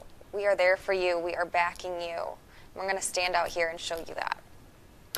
If you think back to Erica's piece where she spoke to the widows of the officers that we've lost here in Indiana, I'd like to let you know that this has been a growing problem, a growing issue where we've had to say goodbye to too many law enforcement officers killed in the line of duty. In fact, since the first recorded police death in 1791 in this country, there have been more than 20,000 officers who have been killed in the line of duty. And right now there are more than 21,000 names engraved on the walls of the National Law Enforcement Officers Memorial. So that is quite the collective number over the years. Hearing that number, it's too big of a number, and it's hard to hear that. I think that's why you see such a presence and a brotherhood. When we lose an officer in any part of the country, agencies from around the country and from around the regions where it has happened always make a point to show up and pay their respects. I know that you two were speaking about how this is the third or fourth for you here in our area, but that doesn't count the ceremonies that you've probably had to travel to in other states and jurisdictions to show that this is a tight brotherhood. I am so proud of Indiana and the way they've honored Deputy Pickett today, but I don't want to do it anymore. I think the lieutenant would agree with me. We've gone to too many. You have people that are just trying to make their communities better, and they don't go home. And none of us want that to happen to anybody we love. And you showed that piece on the widows, and I've fortunately had the pleasure of meeting a lot of those women. Strong women. Oh, just as strong as you could be. And it made me think about, we signed up for this. We know the risk. But it would the worst part I could ever think of is leaving my wife behind, my kids behind. And it just, again, seeing that piece, because we are people. Those are people, even though it's on TV and you read about it in the media. As one of the widows said, it's going to go away, then it's going to be us left. Our job to take care of each other within our law enforcement community. And I think when you see those officers coming from other states, it's not just a saying, a thin blue line. It's not a line that separates us from our community. It's the quite opposite. It's bringing us together at that line, and also it's bringing officers with a like-minded thinking and a way of doing business together to know, hey, I support you. I have your back. And again, your piece on the widows really got to me. Yeah, it was very moving. Yeah, and I guarantee you today, those ladies, unfortunately, I see them at funerals most of the time. We were having a conversation about the carnations and the symbolism for that. I guarantee those ladies from the Conservative Police Survivors were there handing those out, and it can't be easy because it has to just bring back what happened to their loved ones. And you said they're strong. They're the strongest people I know. But any support we receive from not just the community here in Indiana, but throughout the nation with fellow law enforcement officers come in is humbling. I can recall when Cassandra Kuntz was in this situation, and those women came around her to support her when she was going through such a hard time. And I'm sure times are tough here and there for her as well these days with her and her son. But interesting to now see her as someone who has stepped forward to give support to the next woman who has lost her husband when he went to work and didn't come home. Yeah, I mean, that's true. I was, the Howard County is in my state police district. So we've gotten to know the Kuntzes and through different memorials and things like that. And I saw her in that piece, and I remember when her husband died, I thought, man, she's so young looking. And now, you can see that there's a sense of sadness there, and she appears, I probably shouldn't say a little older than she did just a year ago, but to see her get embraced by that fraternity or sorority that you never want to be in is awesome. I have some numbers here that also say that a total of 1,512 law enforcement officers died in the line of duty during the past 10 years. Just the past 10 years here, more than 1,500. And so that's an average of one death every 63 hours. That's 151 a year. And to hear those statistics, it's just alarming. It is sad to hear that this is what we are having to see and having to endure as we lose law enforcement officers. And that number, 63, every 63 hours. That has to be something that anyone who wears the badge has to think about when they head out the door. And Mark, going off of that, we heard this in the funeral ceremony today from Sheriff Nielsen. He spoke about serving and losing a life in the line of duty. We have that soundbite for those of you who missed it to hear right now. They always knew they could be. They never thought they would be. God knows none ever should be killed in the line of duty.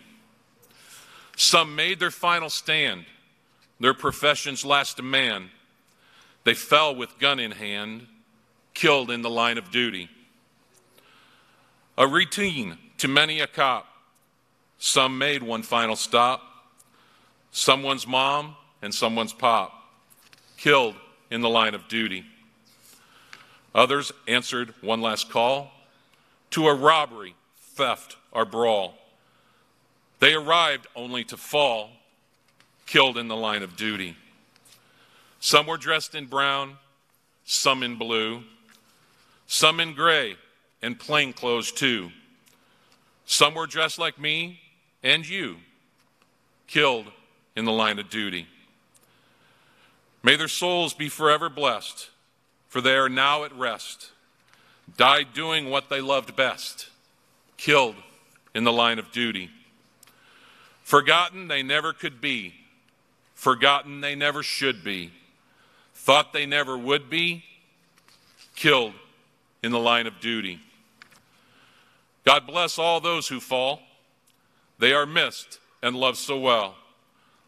Let us pray and toll the bell, those killed in the line of duty. Godspeed, Jake. You would be missed by many. We will take it from here.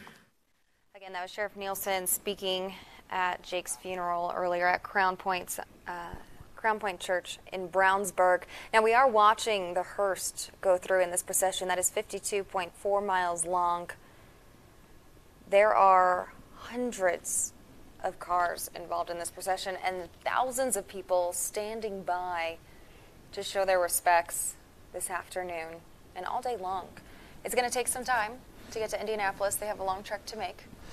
That procession route is going to wind through Boone County up to Lebanon and then back through parts of Boone County, making its way to Indianapolis to Crown Hill Cemetery. Deputy Pickett will be buried at the Heroes of Public Safety site at Crown Hill Cemetery, a section of the cemetery dedicated to being the final resting place for heroes, for law enforcement officers who were killed in the line of duty.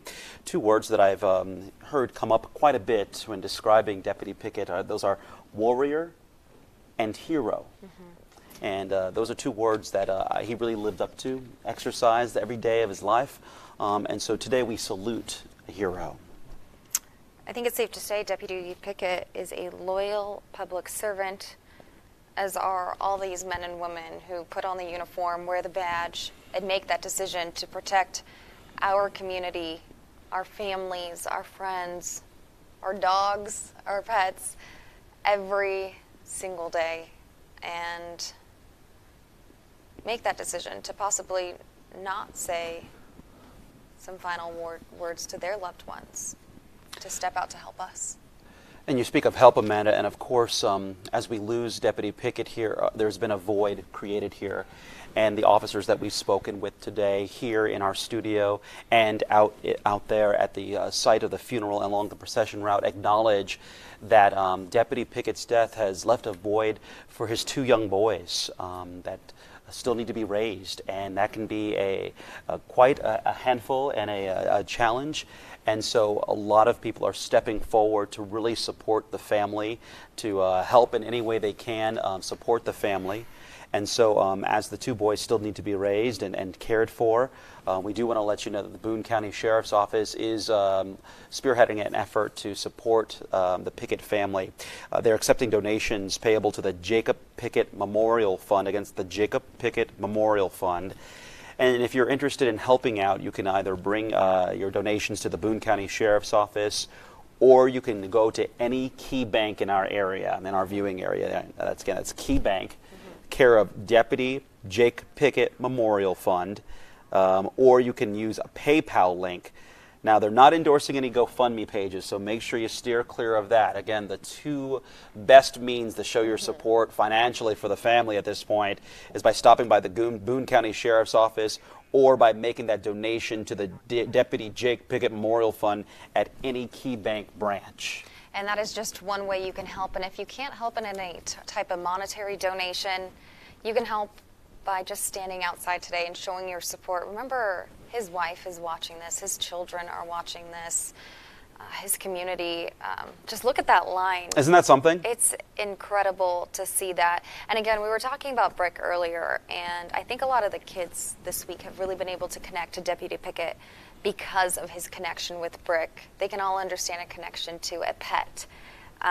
Whereas Brick was much more to that to Deputy Pickett. These officers and K-9 officers, they have a connection that I don't think really anyone can understand. But Deputy Pickett had a huge love of animals. This week we've been hearing these incredible stories, whether it be the Chihuahua story we heard, to just him watching Little Violet. Little Violet, Yep. We've seen that one's picture all week, to his neighbors talking about him helping out with their dogs, these sweet stories. And today that was honored and remembered. We heard that from some fellow public servants today at his service. Take a listen to this. Jake was known to have a soft spot for animals. When he would come across an animal that was either hurt or abandoned, he would make every attempt to replace that pain by using a strategy of comfort and sympathy. Jake was so selfless. He gave of himself to better the lives of those around him. Jake's policing style was the exact same. Each day, he sought to remove evil from the world and replace it with love and friendship. His strategy was firm but fair, steadfast but empathetic. Jake made every attempt to do the right thing for the right reason. Jake found himself taking a leadership role at an early age. He used his natural leadership abilities throughout life as a husband, a father, a son, a grandson, a brother, an uncle, a friend, and a police officer. Jake's foundation for doing the right thing was based on integrity, loyalty, encouragement, and humility. Jake had a servant's heart. He thoroughly enjoyed helping anyone and everyone he could. Now, this is just some of the testimony of that funeral this afternoon, just hearing how amazing this man was, not just as an officer, but just as a human being, an example of what we should all be. We heard some very pointed words there, leadership skills. We also heard removing evil from the world, ridding the world of evil, and replacing it with love. And I'll tell you what, we did tell the story of a man who was organizing one of the vigils right after Deputy Pickett's death. And the person who took charge to organize this vigil was someone who Deputy Jacob Pickett arrested, and said that that moment, the help and the words that Deputy Pickett voiced to him changed his life, turned it around, and he was on the up and up after that. Talk about leaving an impression and an impact on the world around you. And you can just see that here with these thousands of people lining this procession. We're watching the hearse from our helicopter right now. He is surrounded by a motorcade to be protected his entire way to Crown Hill Cemetery. They're going to be coming from Brownsburg through Lebanon to Indianapolis, 52.4 miles, with hundreds of officers standing by, thousands of people, thousands of prayers, thousands of thoughts, and so much love there. And I just think it's so important to recognize just how loved he is here. We've been watching this, the hearse move along with the police escort there. And I tell you what, along the procession route, I haven't seen a gap of people yet. No, and there hasn't been. And what's incredible about this, the hearse didn't leave for quite some time. We've been following this procession. It took him about an hour for him to get going from the church. So all the people standing by, it's going to take them, they're going to be seeing about an hour-long procession of these officers going through and honoring Deputy Pickett. And it's going to be about an hour long from the first car they see to the last one they see here. And I think that is just an incredible show of support. If we can show the video that's in our preview screen right now, that live feed with all the kids there waving flags so aggressively there and really showing their support. Look at that group, such an energetic group of children out there to show their support for someone who loved them back, who would have been there for them if they needed them at a moment's notice, and they're saying thank you. There's a lot of words to be said right now, and our Stephanie Wade is actually live out there for us, and she was speaking to us earlier. She told us in the district, 8,000 students are outside right now, all bundled up with their flags, their signs, their voices to show their support, to show their hope. But the image we're seeing now is actually outside of White Lake Elementary School. We're looking at K through 5th grade students. Yeah. And this is where Jennifer, Deputy Pickett's wife, is a teacher at. And this is a huge lesson. That community there, Amanda, has been really rallying around Jennifer Pickett, helping her in any way they can, propping her up, offering support. We're hearing this from the school kids. We're hearing this from her fellow teachers, the faculty at that school, doing all they can for her in her moment of need. Of course, the Picketts were very devoted to the children in their neighborhoods and their communities, always lending a helping hand, teaching what they could. Deputy Pickett would always show up when he could to speak about what it was like to be with Brick, career in law enforcement. He was living out his dream and was hoping to inspire young ones who might have had that same dream. And we have some officers standing by with us here in studio, watching all these images that you are watching. And when you see these children out here today, how does this give you hope to step out on the job tomorrow? Makes you proud to be a Hoosier. Makes you proud to live in a community that shows this amount of support for its police officers, that understands that officers are members of their community out there doing work on their behalf. And for every officer that drives in this procession today that sees those kids, see those people standing on the side of the street, they will draw a feeling of basically love for their community, feeling of a solace that what I'm doing is worthwhile, that what I'm doing is appreciated, that if I get killed in the line of duty, there are people that understand what that sacrifice was for and what it means. It gets them energized to go back to work tomorrow or tonight. There's probably cops in this procession today that'll leave this and go back to their department and go to work and work all night long, you know. But they'll take with them the energy they see, and they get off of the people in this crowd this afternoon that stood on the side of this road for them on a cold day, and for at least an hour as the cars go by. But when we talked about this earlier, if there's nobody out on the street waving a flag, saying thank you, then what's the point? You know? You wouldn't be able to get good people from our community to become police officers if they didn't feel the community supported them. Earlier we were talking about these kids seeing these images and what kind of future this might be setting up for them. Although this is such a hard situation to talk about with a child, this might just be setting them up to be our future public servants. I think it may help teach some of them that there are things in life that are greater than themselves, greater than the Facebook page, things that are worth doing or sacrificing for, like the military is one of them. Law enforcement, firefighting, becoming a teacher, public service, and whatever that job might be. Giving back to a community that has given so much to us, giving back to a country that has afforded us so much opportunity.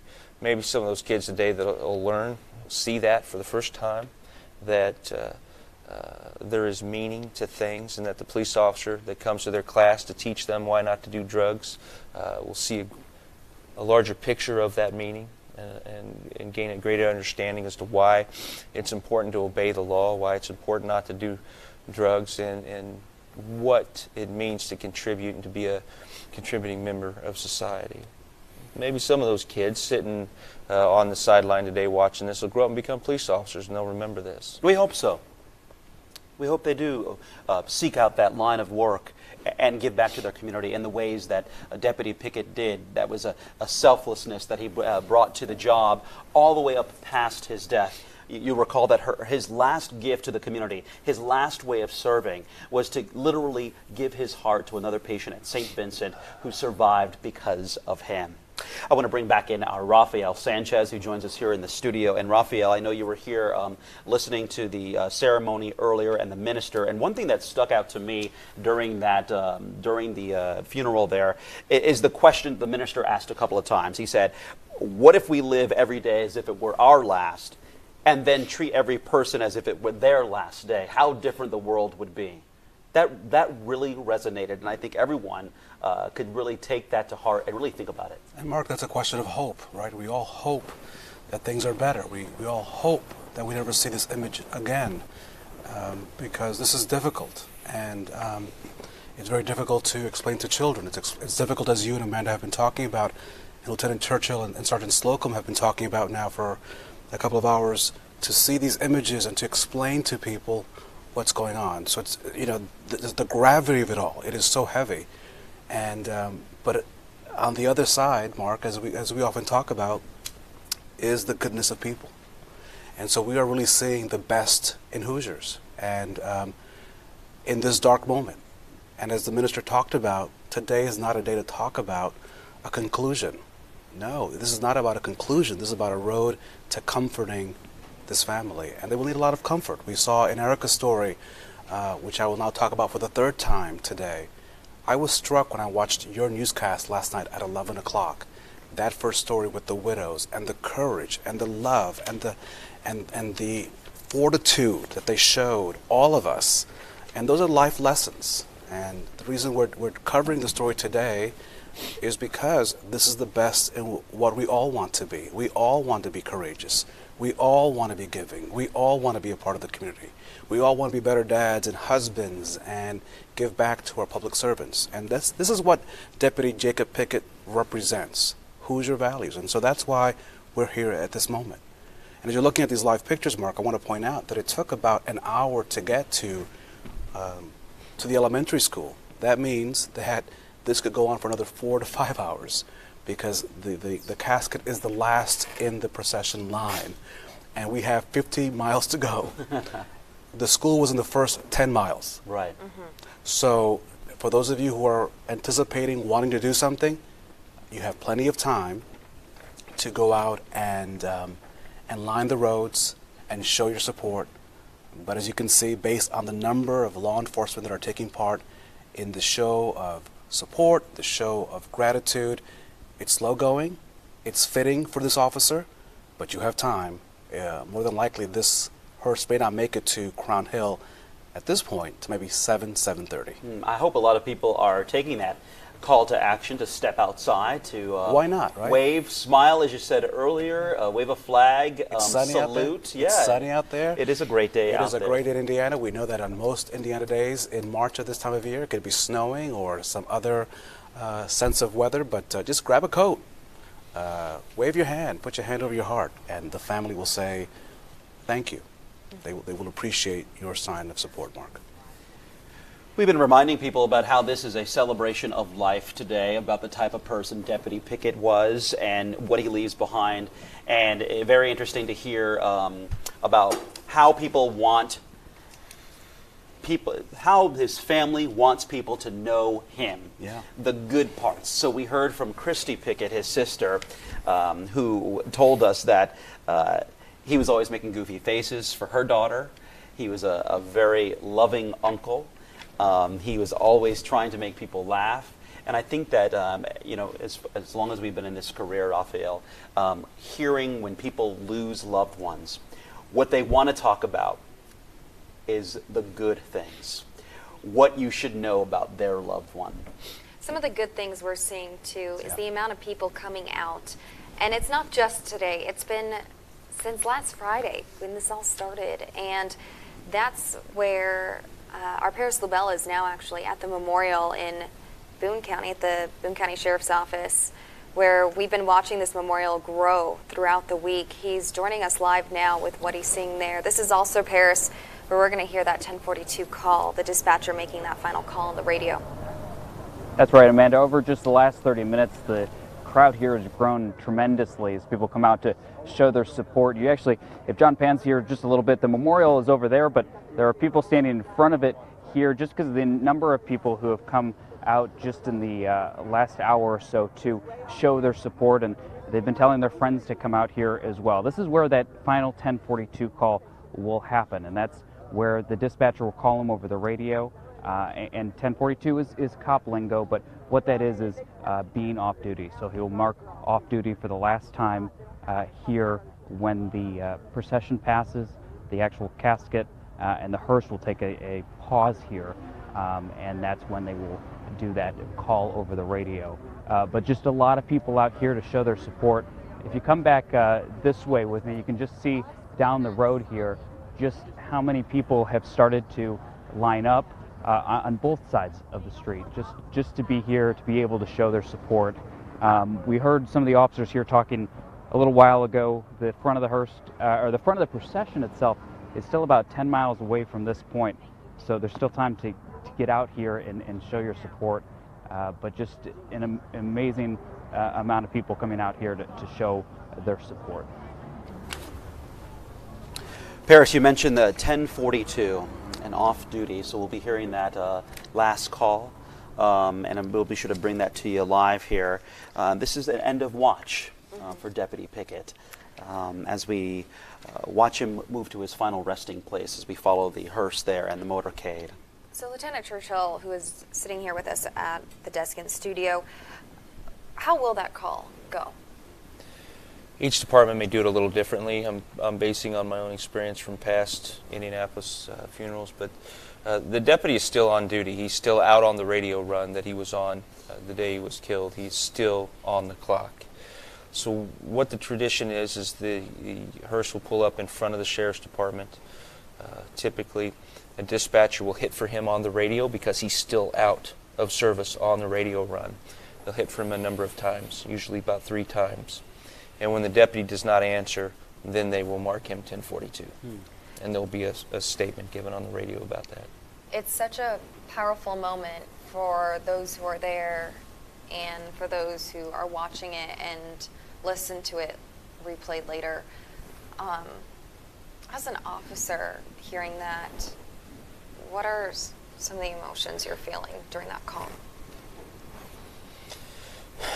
get the whole gamut of emotions. I would think there's a feeling of loss, sorrow, anger. You think back the past, other officers that you've known that were killed or have died in the line of duty. Thankfully, you're going home that night. You feel sorry for the family. I mean, can you imagine? I can't. What those ladies from COPS go through. This is just the beginning for Deputy Pickett's wife. So, I always think about the finality of it all. That to me seems to make it real, even though I knew it was real before. That just brings it home that one of the Indiana's finest is going to be buried today, and his family's never going to see him again. And usually at that point in the service, because it's broadcast over all the police radios, is usually when I'm at my saddest. Again, like Lieutenant Churchill, I think about the families, past police officers that I knew they were killed in the line of duty. It brings all those emotions back. And then every now and then it's, we shouldn't be here. This shouldn't have happened. That sort of emotion. But for the most part, it's the finality of it all, that Jake's not going home. It's and I'm sad. And it's moving to hear that with this this tradition, with this procedure, he's still out on his call. All right. Mm-hmm. It's interesting to hear you put it in that perspective. Well, that's true. It's on the computer or automatic dispatching. It's on that computer system. They never mark him finished from that call. Another stop we're going to be heading to today is what you're seeing live, Crown Hill Cemetery, where Deputy Pickett will make his final resting place, and our Graham Hunter is live there. Graham, this is the end of the line. What will we be seeing there? Graham, before we get to you, we just want to let you know what you're seeing on television right now here, if you're following us on any screen. This is the garrison flag going up, where the fire department, fire trucks put up this large flag the hearse will pass under. Only law enforcement cars are allowed to pass beneath that. And that's a Lebanon mark. That's outside of the Boone County Courthouse. That flag by the garrison was put up by the Whitestown and the Brownsburg Fire Department. And as you just pointed out, only law enforcement will be allowed to drive underneath that. This is the second half of the procession. This is the first 20 miles. Again, it took 1 hour just to get to get to the elementary school in Brownsburg. It'll take a few minutes before we actually see the casket, which will be the last vehicle to roll underneath that American flag. There was some concern, as you can imagine. It's been a windy week in Indiana. As you can see, that flag is whipping. Is waving, yes. It's waving proudly over Lebanon today.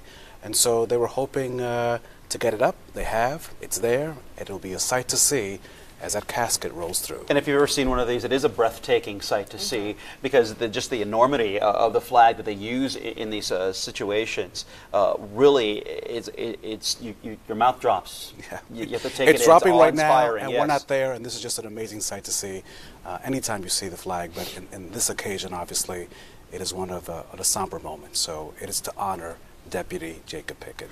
It's just one of the many things we will be seeing today to honor this deputy and any officer who has died in the line of duty, and it's all to show the respect that they deserve for everything that they have done for us, and to show that respect to the family too.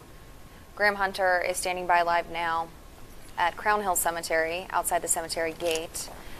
Graham, what are you seeing there? Well, Amanda, good afternoon. We are actually just inside the gates here at Crown Hill Cemetery, and one of the big things we've been seeing are just law enforcement vehicles from agencies across the state coming out here to show their support. Now, behind me, there are a lot of things happening back here right now, and I just want to step out so you can see the members of the Honor Guard that are preparing for the ceremony that will happen here once the procession does reach the gates here at Crown Hill Cemetery. You can see the bagpipers here. You can probably hear them practicing in the distance. I'm told as many as 50 bagpipers will be here this afternoon once Deputy Pickett is brought here to the gates of Crown Hill Cemetery. There will be a ceremony at that point.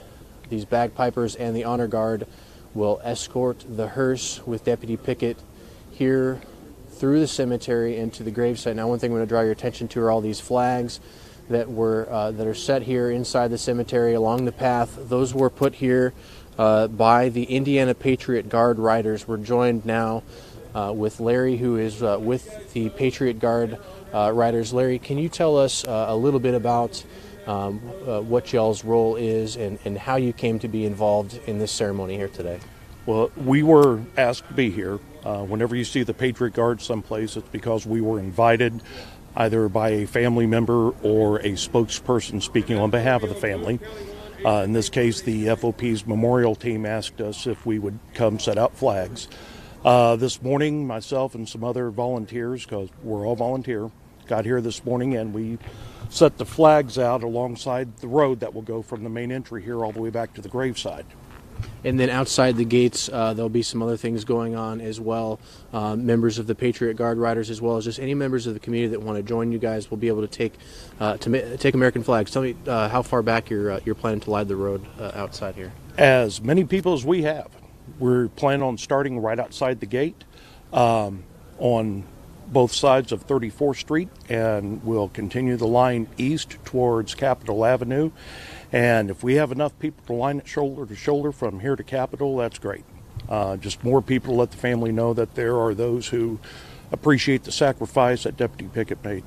And Larry, you worked in public safety for a long time. You've been doing this now with Patriot Guard Riders for a little while, a number of years. What does it mean to you to be involved in these very, very sad and tragic ceremonies? It's it's always heartbreaking when you have to come out and do something like this. When we're here for something like this, it's because someone has passed. But it's an honor for us to be here to pay tribute to the family's loved one, be it a service member or law enforcement, EMS, or fire, to let them know that there are members who appreciate what their loved one's done, the sacrifice they've made, and as long as we're around, people will never forget. Well, Larry, thank you very much for being part of this today and for chatting with us here for a few minutes. We just want to step here just around the corner real quick. I just want to show you a little taste of some of the people who have from the community who have come out here already to show their support hours ahead of the procession. It will be several hours before Deputy Pickett does finally arrive here at Crown Hill Cemetery. This is where he will be brought here across the gate and into the cemetery. There will be a ceremony which we'll bring to you live that'll last for about 10 minutes here once they do finally make their way down here. We'll stay out here and we'll continue to talk to people as they show up and continue to show their support for Deputy Pickett and his family. We're reporting live from Crown Hill Cemetery. Graham Hunter, back to you guys. Graham, before I let you go, I'd like your photographer to zoom in on that button that you have on your lapel today and talk to me about what that button is and what it stands for and what it's doing. Well, that's right, Mark. We caught up with some folks with the Boone County Sheriff's Office this week who are selling these pins. I bought this one. It was just $10, and it's a way that members of the community can give directly to Deputy Pickett's family. We know that through all of this, there's a lot that they're going to be dealing with, and financial burdens are one of those things that they'll be dealing with. And so, a group was selling these pins, have continued to do so here throughout the week. And it signifies Deputy Pickett and his end of watch, and it's just a good way for folks to reach out and help his family, who is dealing with so much now and will continue to deal with a lot here in the months and years to come. Mark. And Graham, tell us one more time where you picked up that button for anyone who's watching that might want to do something to help. Yeah, Mark, I was able to pick this up at the actual Boone County Sheriff's Office. They had made about 300 pins.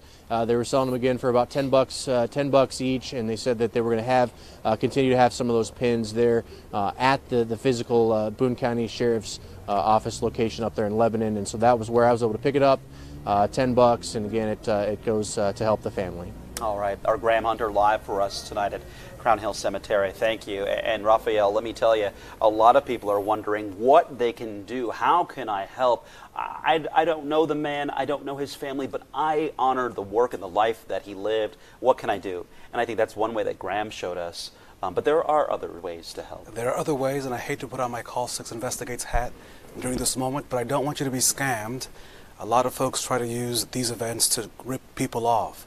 The only way to give money to an organization is the one that Graham is talking about, or Key Bank has accounts for the children. So if you want to give of your money because you want to support this family, please do.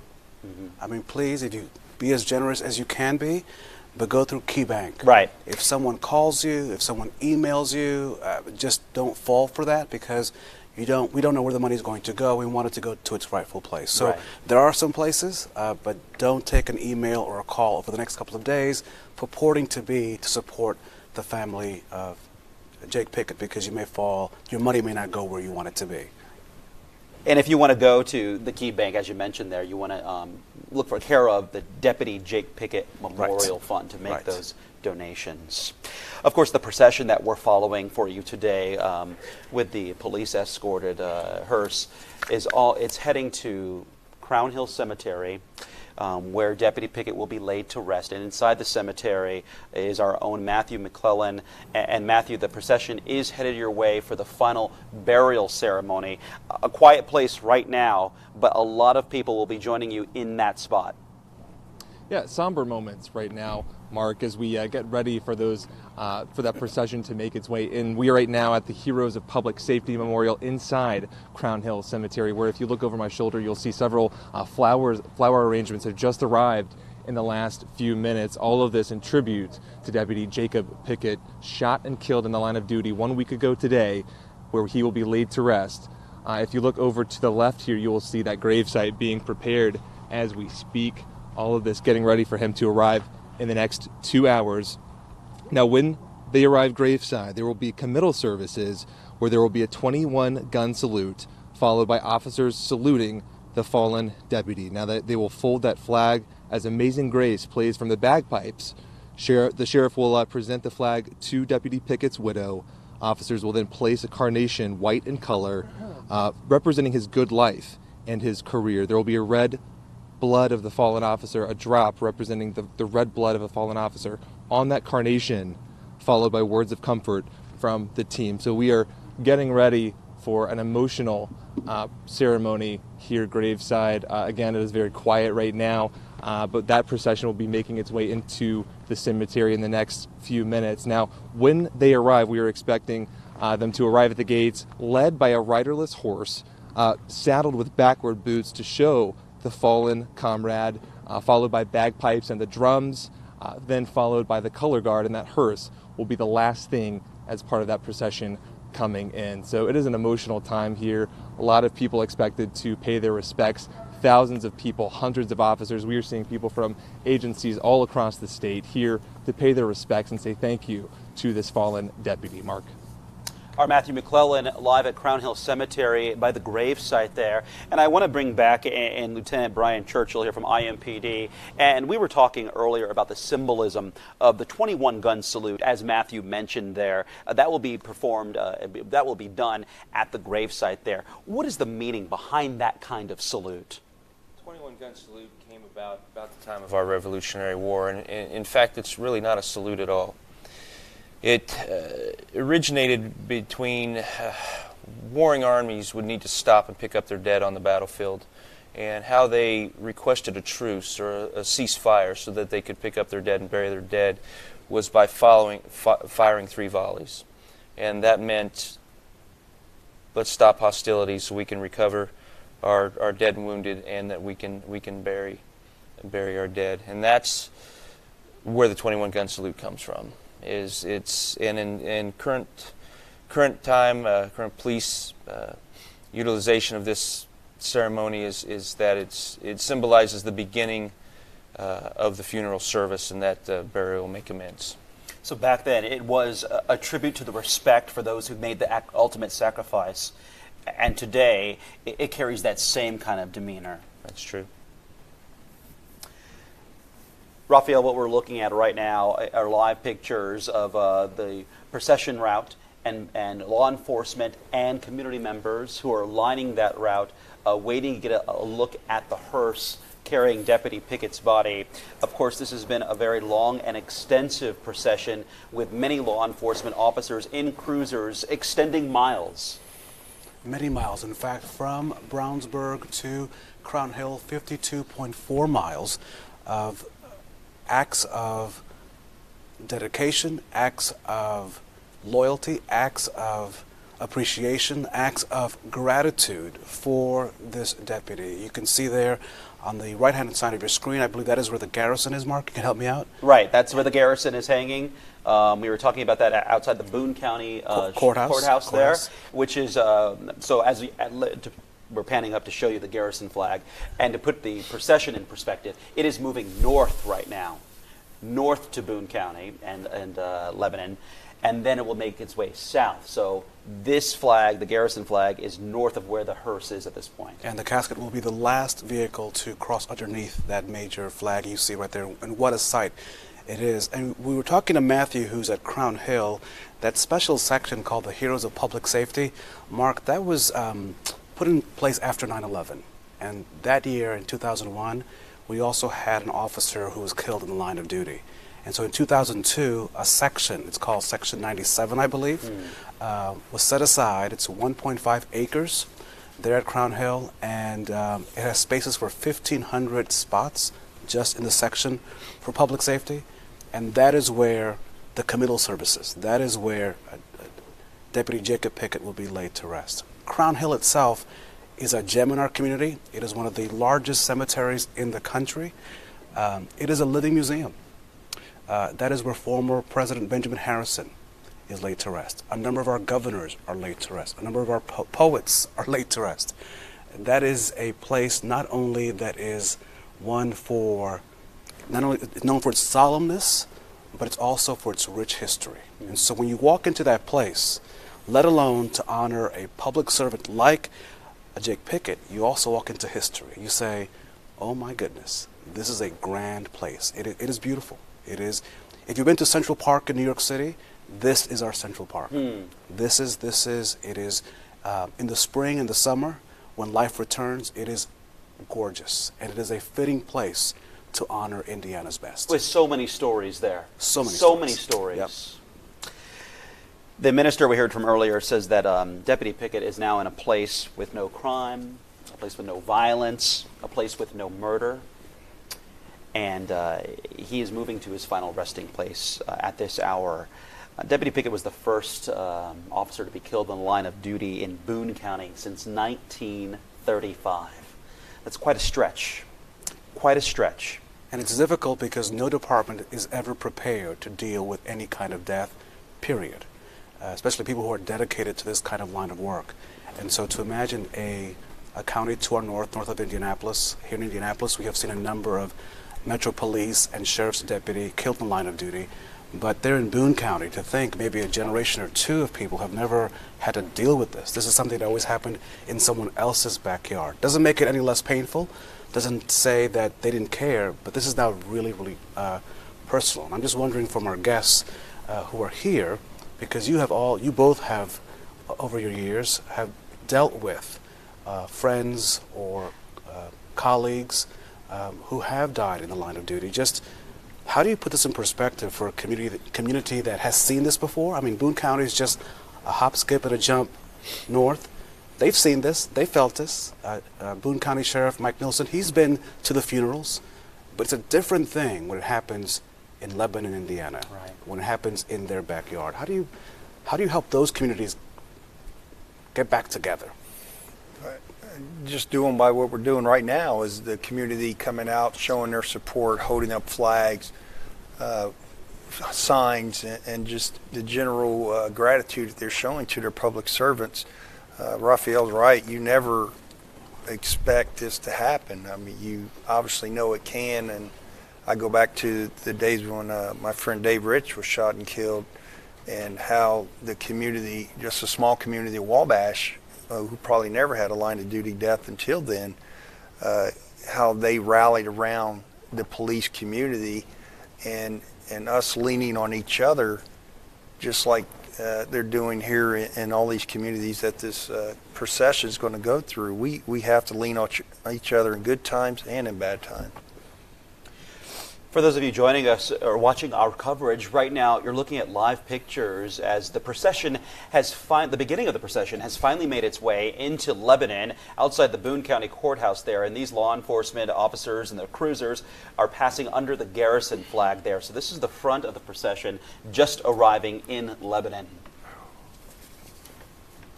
The next major milestone as part of this event will be the 1042, the end of watch. When that occurs, we will go silent and allow that to play out. Mark, I just saw a moment ago, and I'm not sure whether our photographers can hear our voices. It's rather loud and windy out there, but I saw people holding up the thin blue line flag. Right. Which currently flies in Southport, which is just south of Indianapolis, where we had our last officer killed in the line of duty in Lieutenant Aaron Allen. And there's the flag. Can we show that picture, take it live? Because I think we'd love to just talk about that with our guests and what that symbolizes. That flag currently flying over the Southport Police Department, the last police department in Indiana, to deal with a line of duty death. And gentlemen, that again is another powerful image that reminds us all, no matter what our zip code is, no matter where we live in Indiana, it's a tough day. That flag is fairly recent incarnation, but I believe it shows what law enforcement is all about. That first and foremost, we swear an oath to protect the Constitution of the United States. Of course, that flag is based on the United States flag. The thin blue line on there shows that the police are there to protect our country, our Constitution, our laws, our way of life, our societies. Has a lot of meaning to me. Right. And when I see it, I think of our partnership between law enforcement and the communities that we serve. I think it shows that we're all in this together, and regardless of what state you live in, your police officers are there to serve everybody in the community, and that's what I think about every time I see the thin blue line flag. It shows that thin blue line comes from our country. It's part of our nation. We're not an occupying force that comes to a community and polices it, but we are part of that community, enforcing the laws and values of that community. And what do you think when you see community members holding that kind of flag up high and proudly? To me, it shows that they are engaged in what we're doing, and they believe what we're doing is important, and the sacrifices that are made by police officers and their families that die in the line of duty are not forgotten or appreciated. And they get it that we are all in these communities in this thing of life together. And I'm always happy when I see that flag. As the lieutenant said, it hasn't been around that long, but it always reminds me that we're all in it together and to make our communities better. Yeah, boy, does it have a meaning, doesn't it? That it does. The sheer scope of this ceremony and the procession and what it takes to lay to rest a man who dedicated his life to serving his community is very, very extensive. And I want to take a moment to talk about the planning, what goes into the logistics of carrying off this kind of salute, this end of watch for an officer who has given the ultimate sacrifice. And so, gentlemen, I'd like to ask you, what goes into making this go off without a hitch, to bringing in so many law enforcement officers to pay tribute and pay respects? Well, it has to be to the Fraternal Order of Police and their critical incident funeral team. As I mentioned about Dave Rich, I remember when that happened, it seemed like they came out of nowhere. They were at our post up in the Peru area within seconds, it seemed like, but obviously it was a couple hours, and they were already trying to get logistically where things were going to occur. Where were you going to have the church? There's officers within their critical incident team that are assigned to the church itself, assigned to park vehicles at that facility, assigned to the cemetery to park vehicles there at the cemetery, assigned getting the hearse, getting the parade route. I mean, they're planning that from the time you get boots on the ground, in conjunction with the family's wishes. There's things that the family that we do in our ceremonies that they might not want, and their wishes always come first. But then the massive organization that they do as far as getting bagpipers at the funeral, you might not even think about. Having ambulances on standby in case there's medical issues with this large gathering. Those folks are so outstanding. I cannot say thank you to them enough with the organizational skills that they came and they took care of practically everything, and most of the time it went off flawlessly because they're such professionals. They take the weight off the family. The family just has the opportunity to be family, to start the grieving process, to deal with the emotion of that, to help each other. They don't have to worry about the funeral, the arrangements, coordination of all the stuff that's done for them. Indiana's critical incident response team leads the country, I believe, in organizing funeral events like this. Other states will come here to watch our logistical planning on how to do this so they can take it back home with them. And they also request our people to come assist them on funerals. We really do lead the nation when it comes to this. There is also no absence of help, because right now, while dozens upon dozens of Boone County employees are out paying their respects,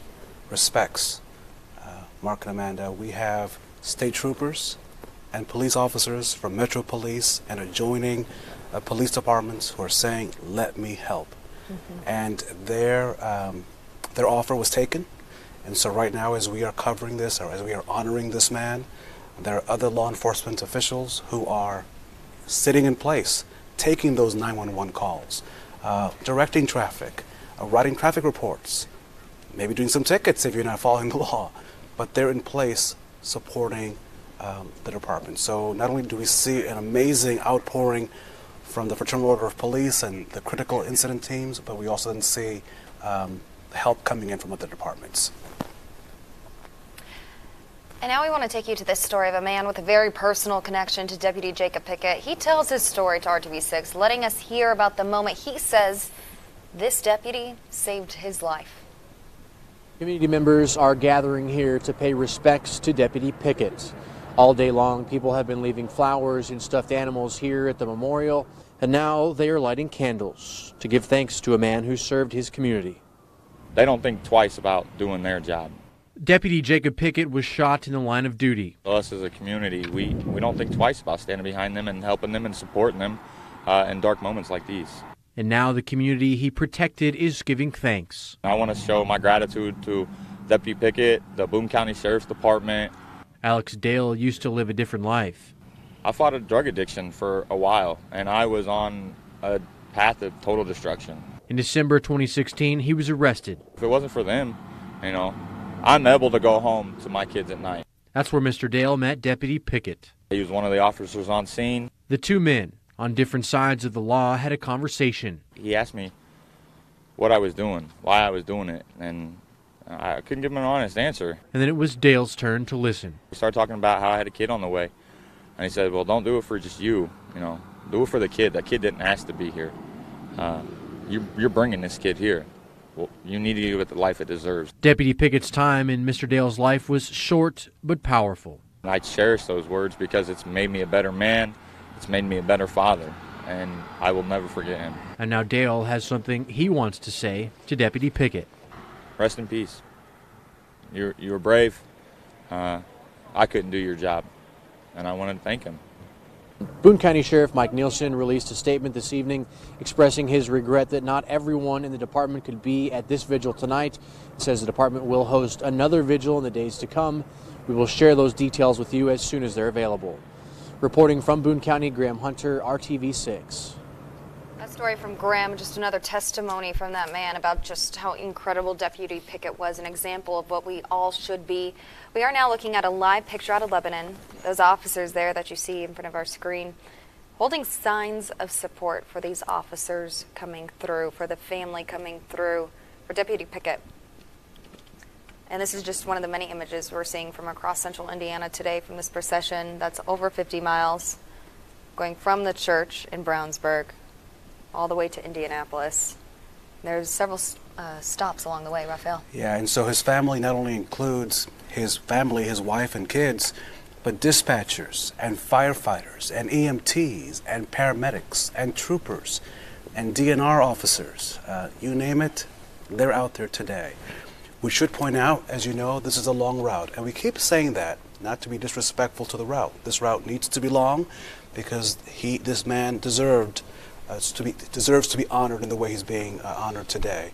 We want to remind you of the routes that if you need to make adjustments to your commute this afternoon as we head into the rush hour, that you do so. And I just got word from the NDOT Commissioner's Office that they will be restricting or closing multiple interchanges for the procession. The restrictions, according to the office, will likely extend into the rush hour. Again, be mindful of that this procession will take over at least a mile of I-65 on its way to Crown Hill. So, if that is the route that you use, if you're listening to us on the RTV6 app or Facebook Live or any other streaming source, change your route, because otherwise you will have issues on your afternoon commute. The flip side of that, please come out and support. A salute, a flag, just your presence is a gift worth millions. And our Elena Martella is also standing by. She's keeping us posted on those road closures. If you are trying to get around right now, maybe trying to get to one of these spots to pay your respects, she does want us to know that the right lane is closed on southbound I-65 at State Road 39 in Lebanon. This is as Deputy Pickett's procession makes its way through towards Zionsville. To keep an eye on that traffic, you can follow Elena Martella on Twitter. She's keeping you all posted how to get around all of this, and also how you can get there to show your support in person and pay those respects to this family who is going through so much. And we're seeing that, Mark. We are seeing not only officers, but we're seeing the public saying, we support you. We will not forget you. We are grateful and we are thankful for your service. We are saluting Boone County Sheriff's Deputy Jacob Pickett today. And if you're joining us and just seeing our coverage here, today is about a man who grew up in Indiana, went to Brownsburg High School, graduated, and had a dream. He wanted to be a police officer. Not only a police officer, but a canine police officer. So he was a success. He lived out what he wanted to do. He was doing what he loved on the day that he departed from here. And that's worth mentioning, that this was a man who really was living out what he wanted to do every day, and that can be an inspiration for any of the kids who have lined the route today, that achieving your dreams is possible. Live your dream. Yes. We want to go back to our Paris Lubell, who is in Boone County, outside of the courthouse there near the Garrison flag. Paris, tell us what you're seeing and the mood that you're experiencing and what you're hearing from people who are along the route where you are. Mark, it's amazing to see the support here and just the hundreds of officers that are part of this procession and fire trucks as well. We're here at the Boone County Sheriff's Office, and this is where they'll do that final 1042 call. And I'll step out of the picture here, but you can see across the road here just the number of people who have come to show their support, to be part of this community. And when you see these police cars driving by, they don't just have one person in them. They have 3, 4, 5 people in them, and it's just amazing to see the support from all the people out here, from all the different communities. We saw Porter, Indiana. We saw down south. Just a lot of different places. So it's not just Boone County. It's not just Metro Police. It's not. It's just a lot of support from all over. And as each one drives by, you just see more and more people. You've seen canine officers as well. And the people that are out here, we've talked to them, and they say they're just out here because they want to be able to show their support. These are just regular people from the community, and they feel like they need to show their support, and they want to, and that's what they're doing here today. Paris, help us to understand what will happen at the final call here. Will cars in the procession stop, or will it just be the hearse that stops? And what will we hear? So everyone will stop. When the hearse arrives here, it will stop specifically in front, and they will call Deputy Pickett's unit number 3 times on the radio. And there's a radio in each one of the cars, as well as in the family's cars as well, so they can hear exactly that last call. So they'll call him 3 times over the radio, and they'll do what's called 1042, where they'll mark him off duty for the last time. And that's the code that officers use every day to say they're off duty for the night. But this will be his final 1042 as he marks off duty past the Sheriff's Department. We do want to point out the hearse is the last vehicle in this procession here, and the one that will be making the stop outside of the Boone County Sheriff's Department there. Paris, thank you. We'll be checking back in with you as the procession continues to move by you from the Sheriff's office to the Boone County Courthouse where the Garrison flag is hanging, and then back down south to Indianapolis and Crown Hill Cemetery where our Matthew McClellan is standing by waiting for the arrival of all of those law enforcement officers. Let's give you a live look at the memorial, the memorial that has been growing in Boone County there. And as you can see, there are flags, balloons, stuffed animals. People have been stopping by when they have their time at their convenience to pay their respects. And as I was mentioning earlier, when we first saw this about a week ago, it was really just very small, just a couple of stuffed animals, a couple of trinkets. But more and more people over the last week have been making a conscious effort to stop by here and leave a memento or a note or a picture. We saw a picture of that Chihuahua mix that we learned Deputy Pickett saved after it was hit. Violet there, yeah. Little Miss Violet. And it's just one of the many stories that we've been hearing all week long about who this man was. And these stories, and this was talked about at the funeral ceremony today, these stories don't stop here. We need to keep talking. We need to keep talking about him and the other officers who have served us throughout the years, who have lost their lives in service. It's something that needs to continue talking. So those numbers that you were telling us earlier don't keep growing. This is a man who had a family. He had a wife of 10 years, 2 little boys, and so many people that loved him. Ages 3 and 4. Ages 3 and 4. The governor had a call to action during the funeral. He said, "We will never be able to repay Pickett for his life, but here's where you come in." The governor went on to say, "But it must be up to us to live up to his example." That is our call to action on this Friday. We cannot repay for the life lost, but we surely can do, in our own little way, something to make someone else's life better. That's what the governor was getting at today, because Jake Pickett was a good guy. I tell you what, it's never too early to start that either. That call to action can begin right now.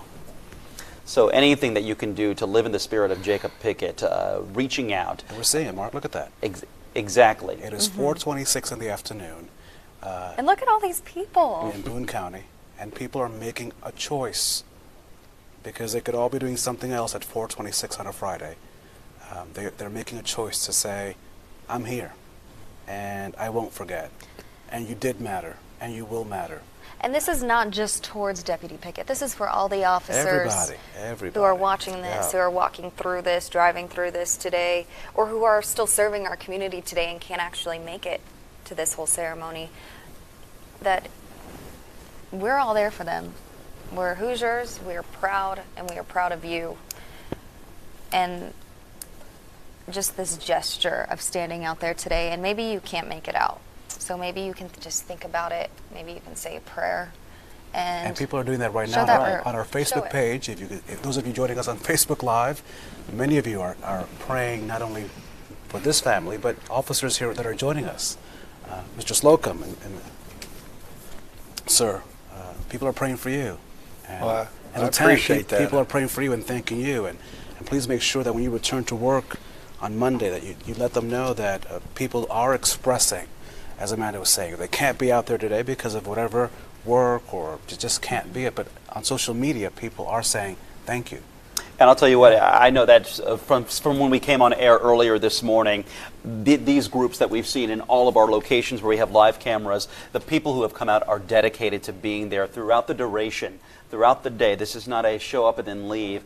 These crowds have been robust throughout the day, and so it shows the dedication that people have to getting behind Deputy Pickett, to saluting him and to saying thank you. This is not just a let me do this for 20 minutes and leave. They are through for the long haul of this day. And what we were saying was this procession that we've been watching now for several hours since the funeral let out, the people who are standing in line waiting to watch and see Deputy Pickett go by, it will be about an hour from the first car to the last car they see. And that's That's dedication, but that's just a little bit for the amount of dedication that Deputy Pickett gave, and that our officers sitting right next to us are giving to us every single day, and the officers out there.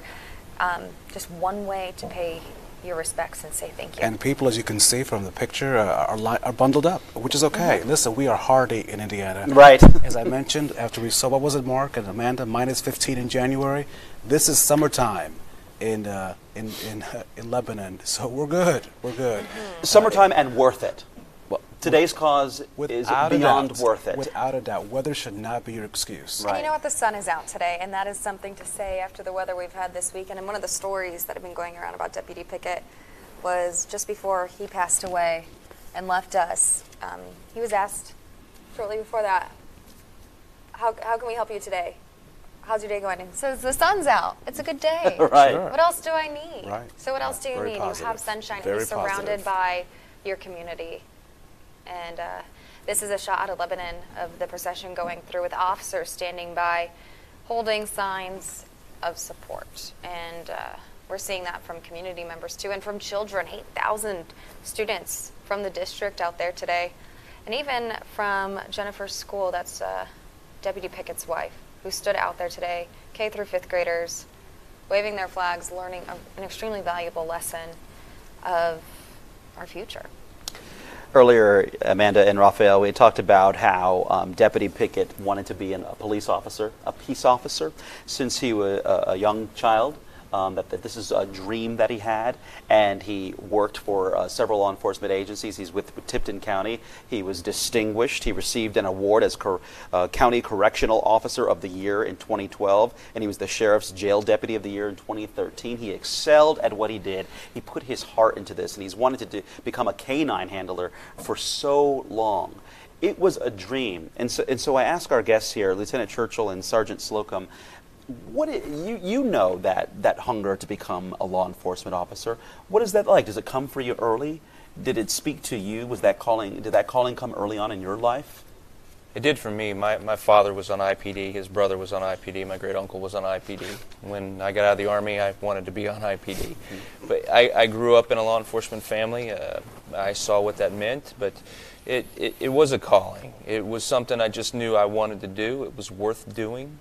I wanted to have a career in life that was more about making money or building a product, which are great things to do. But for me, I wanted to feel the satisfaction of making someone else's life better, or making someone else feel safe, and that's what gets it for me. That's what made me happy, makes me happy in life, and I'm sure the trooper here feels the same way, because it is a calling, it's a lifestyle. Well, it came a little later for me as far as wanting to be an officer. I grew up here in Indianapolis, and some of my heroes, having grown up in the inner city of Indianapolis, were police officers for IPD at the time. They were police athletic league officers, and seeing them in my neighborhood represented safety to me. And when I went to college, I saw a Indiana State Trooper lifting weights in a weight room one time, and I thought, I would like to do that. And when I think about Deputy Pickett, I think these jobs are hard to get. Not everybody gets to be a police officer. Usually there's dozens, if not hundreds, applying for very few slots on a police department. And see him work for 3 different police departments is pretty outstanding. It shows how good of a police officer he was, because your work history follows you, and if you're not a good officer, they don't hire you at other departments. He was an award-winning officer who, by all accounts, was excellent at what he did, and we're all a little less little not as good or not better, as I get tongue-tied here, but he made this world a better place, and it's just not as great now that he's gone. But as we always do, and we always will, is we're going to pick up the pieces and keep putting that law enforcement arm around the Pickett family as we move forward. And I've never regretted the decision that I made to become an Indiana State Trooper. We've been talking a lot about that thin blue line. We've been seeing the flags out there. For you as officers, we spoke about this earlier, but for our viewers now just tuning in, that thin blue line, what does it mean to you now on a day like this? That line's not so thin, because the community is standing on that line with us. makes us a lot stronger. It teaches us about why we are really here. That line doesn't stand up every day without the community holding it up. And that's why it's important for people to be out here lining the streets. It's important to the officers in those cars to see those people. It gives you the support, the encouragement, and the courage to go back to work tonight or tomorrow morning, tomorrow afternoon. Without it, then the question would be why. And State Police Superintendent Doug Carter said that about you going back to work the next day. Evil does not win, gentlemen. Evil does not win. Do you feel that? Do you believe that? We had talked about that previous, and it can't win. And we refuse to let it. When you saw all those police officers standing outside that church after the service, those were hundreds of men and women who've dedicated their lives to their community, saying we will not let evil come in here and dictate and dominate the lives of our great citizens as we try to do every day in the great state of Indiana. Evil's not going to triumph. There are too many good people in this world, just like Deputy Pickett and just like the people standing on the roadside today honoring the sacrifice that him and his family made. Earlier we were talking about the wide range of emotions that you might be feeling as you watch this procession, as you hear about the circumstances, and as we talked about the thin blue line earlier. And one of those emotions you mentioned was anger. And I think a lot of people feel anger in this today, but we haven't been talking about it much. Why anger? Is this an anger about people who don't value life? Oh, there's a lot of different aspects to feeling angry about this. As a father of 4 kids myself, you feel angry for his 2 small sons. You feel angry for his wife. You feel angry for the loss of to the law enforcement community, to Boone County, for something so needless. I think that I saw on the news the guy said he didn't want to get bitten by the dog, and he didn't want to go back to jail. Back to jail for what? Some petty crime? I mean, because he didn't want to spend a month in jail. Angry because this sacrifice did not have to happen, and the reason that it did was so petty and so needless. Because just in Indianapolis alone, within the last 10 years, since 2000, there's been 10 officers killed. And when you see that 10 times over in the course of my career, it starts to make you feel that way after a while. When you say, you say why, really, over this. And when you use the word needless, I mean, that is the key word there. Mm-hmm. And it's okay to feel these emotions. We've been talking so much today, trying to find the hope, the happiness here in seeing our community come together and the support, but it's okay to feel angry, confused, ask why. These are all emotions that happens in these situations, and we're seeing that here today. There's a lot of heartbreak that I'm sure a lot of our viewers are feeling. Another way of being in solidarity with the people who may be watching or attending the funeral today, a lot of those emotions, a lot of the people involved in this are feeling. And as Amanda mentions, it is okay to feel all that. Yeah, okay. I feel frustrated. I'm right there with you, Raphael. Because why do these things happen? And so I think we all, it's just a tough time for all of us. Mark? What we're seeing now is the hearse arriving here as it passes the memorial outside of the Boone County Sheriff's Department. And so we're going to listen to the end of call right now. What's happening? Yeah, what's up?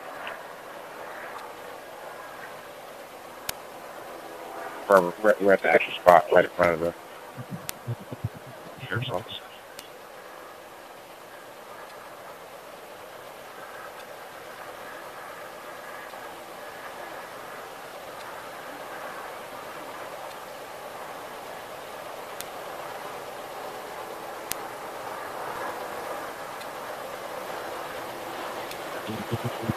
David, 61 to the Boone County Sheriff. The radio we have for you guys does not work.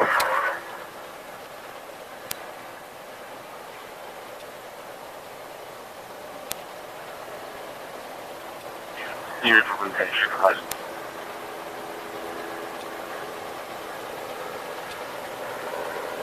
Tonight.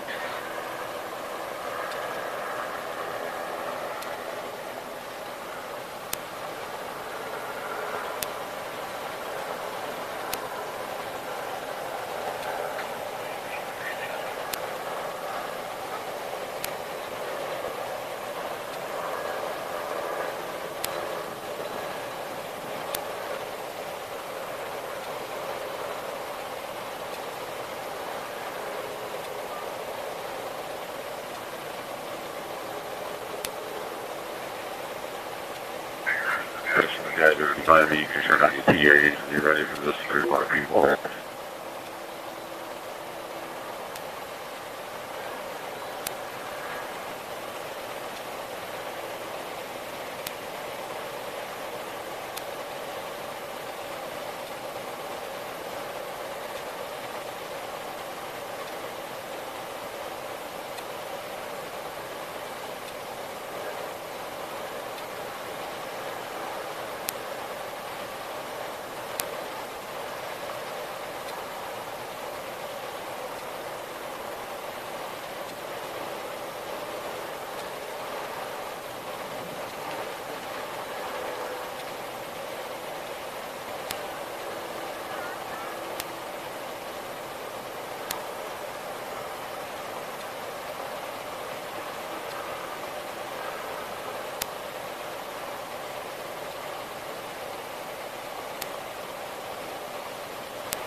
Dispatch.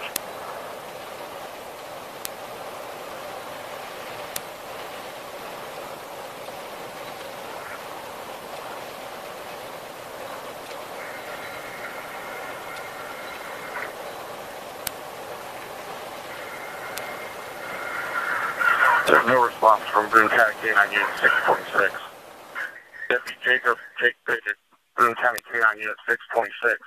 And it is watched Friday, March 2nd, 2018 at 1941 hours. You will always be remembered for your kind heart, compassion, infectious laughter, loyalty, courage, bravery, and warrior spirit.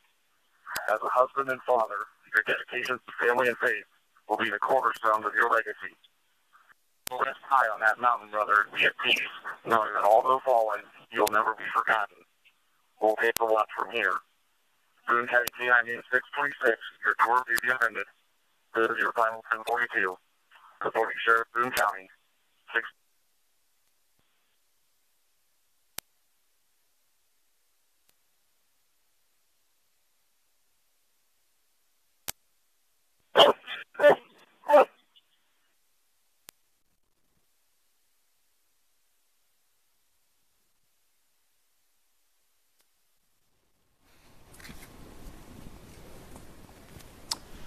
What you just heard was the end of watch. The hearse stopped in front of the Boone County Sheriff's Department, and the dispatchers did what's called a 1042, and that signifies the end of watch for Deputy Pickett. He's officially off duty, and what I learned from our officers here with us today, he has still been on duty since last Friday, still on the CAD in the system as working, and as you just saw, he is now officially off. Lieutenant Churchill and Sergeant Slocum, when we talked about what would be happening here earlier, you mentioned this was a very moving and emotional part of this kind of ceremony. As you listen to that and listen to the words from the dispatcher, what are you thinking? What are you feeling? I agree with Sergeant Slocum from what he said earlier, the finality of it. You mark 1042 every day, you're done, you go home. It means a lot in our career. to mark off like that, and the finality of doing it in a funeral service for the last time hits home, I'm sure, for everybody in that procession and everybody hearing that radio broadcast. Because tonight, hopefully, if I'm lucky enough to get back home, I'm going to mark 1042. But it'll have a totally different meaning than what happened today. Hopefully I can continue to work in my career tomorrow and days from here on out. But that finality of that 1042 is it really hits home to me. And I start thinking about all the things we've seen today, and then the previous officers that have died in the line of duty, and it really chokes me up. I get very emotional about it. So it keeps coming to mind, prayers to his family, because hopefully I get to mark 1042 tonight. Now I know that Jake's not going to. And so, even though we've lost him last weekend, he was still considered on duty in the department up until this point, correct? Right. His run that he was out on was still open. They just closed it. I feel like this moment, I mean, we've done this too many times, and we've had to see this too many times. It's so hard to hear and to watch every single time. And for you, like you said, the 1042, you'll make that call at the end of the day. This never gets easier. And watching this today, I was watching both of your faces during it. I can see the emotion that you guys are dealing with, and I can never imagine what watching this is like for you. How do you describe that feeling of being off duty now forever? I think for the grace of God, there go I. It makes me really think about what I do, and making sure tomorrow, Lord willing, I come on duty, that I'm being more careful, but also that I'm serving the citizens in the same way Jake was doing. All those great stories we heard, the self-sacrifice, the saving and rescuing of the animals, and his laugh, and all the things I heard today, I always think now I owe it to him and his memory to make sure I'm serving my community the best I can. It shows you it can happen anywhere at any time. Big city, small city, rural county, metropolitan area, anywhere at any time something like this could happen. But going through this again in our careers, what we take away from it is tomorrow you might want to do just a little bit better, right? Give back a little bit more, spend a little more time on your next radio run, trying to help the people that have called 911. Just honor this individual's life and his commitment a little bit. I think these are words that even as a civilian can take by watching this today, seeing everything we're doing, to embrace those moments with your family just a little bit more. The people that you love a little bit more, that coworker you have a special relationship with, those friends, just honor that and use a moment like today to remember that moving forward. We do have our Matthew McClellan standing by live for us at Crown Hill Cemetery. This will be the final resting spot for us today. Matt, are people starting to gather there? What are you seeing around you? Amanda, people not yet starting to gather here, but it is very somber, very quiet. The people who are here preparing the gravesite for the arrival of Deputy Jacob Pickett, they are speaking in almost a hushed whisper in anticipation of his arrival here at Crown Hill Cemetery. It is, as I said, a beautiful but very sad, very somber Friday here at Crown Hill Cemetery. We are less than 2 hours away from that procession arriving at the gate, led by a horse with no rider on its back. And if you look just over my shoulder, you'll see all of the beautiful flower arrangements arriving in tribute to Deputy Pickett in the last hour. This is also the gravesite. You are looking at the gravesite where he will be finally laid to rest after that 52-mile procession. There will be the committal services leading off that gravesite ceremony, followed by a 21-gun salute. Officers will salute Deputy Jacob Pickett before folding the flag to Amazing Grace, played from the bagpipes. From there, Sheriff Mike Nielsen will present the flag to the deputy's widow, After that, officers will place a white carnation representing Deputy Pickett's good life and his career, marked with a red spot representing the blood of the fallen officer. And then finally, there will be words of comfort from that team. So, as I said, very quiet, very somber moments in anticipation of the arrival, the procession, and the final laying to rest of Deputy Jacob Pickett.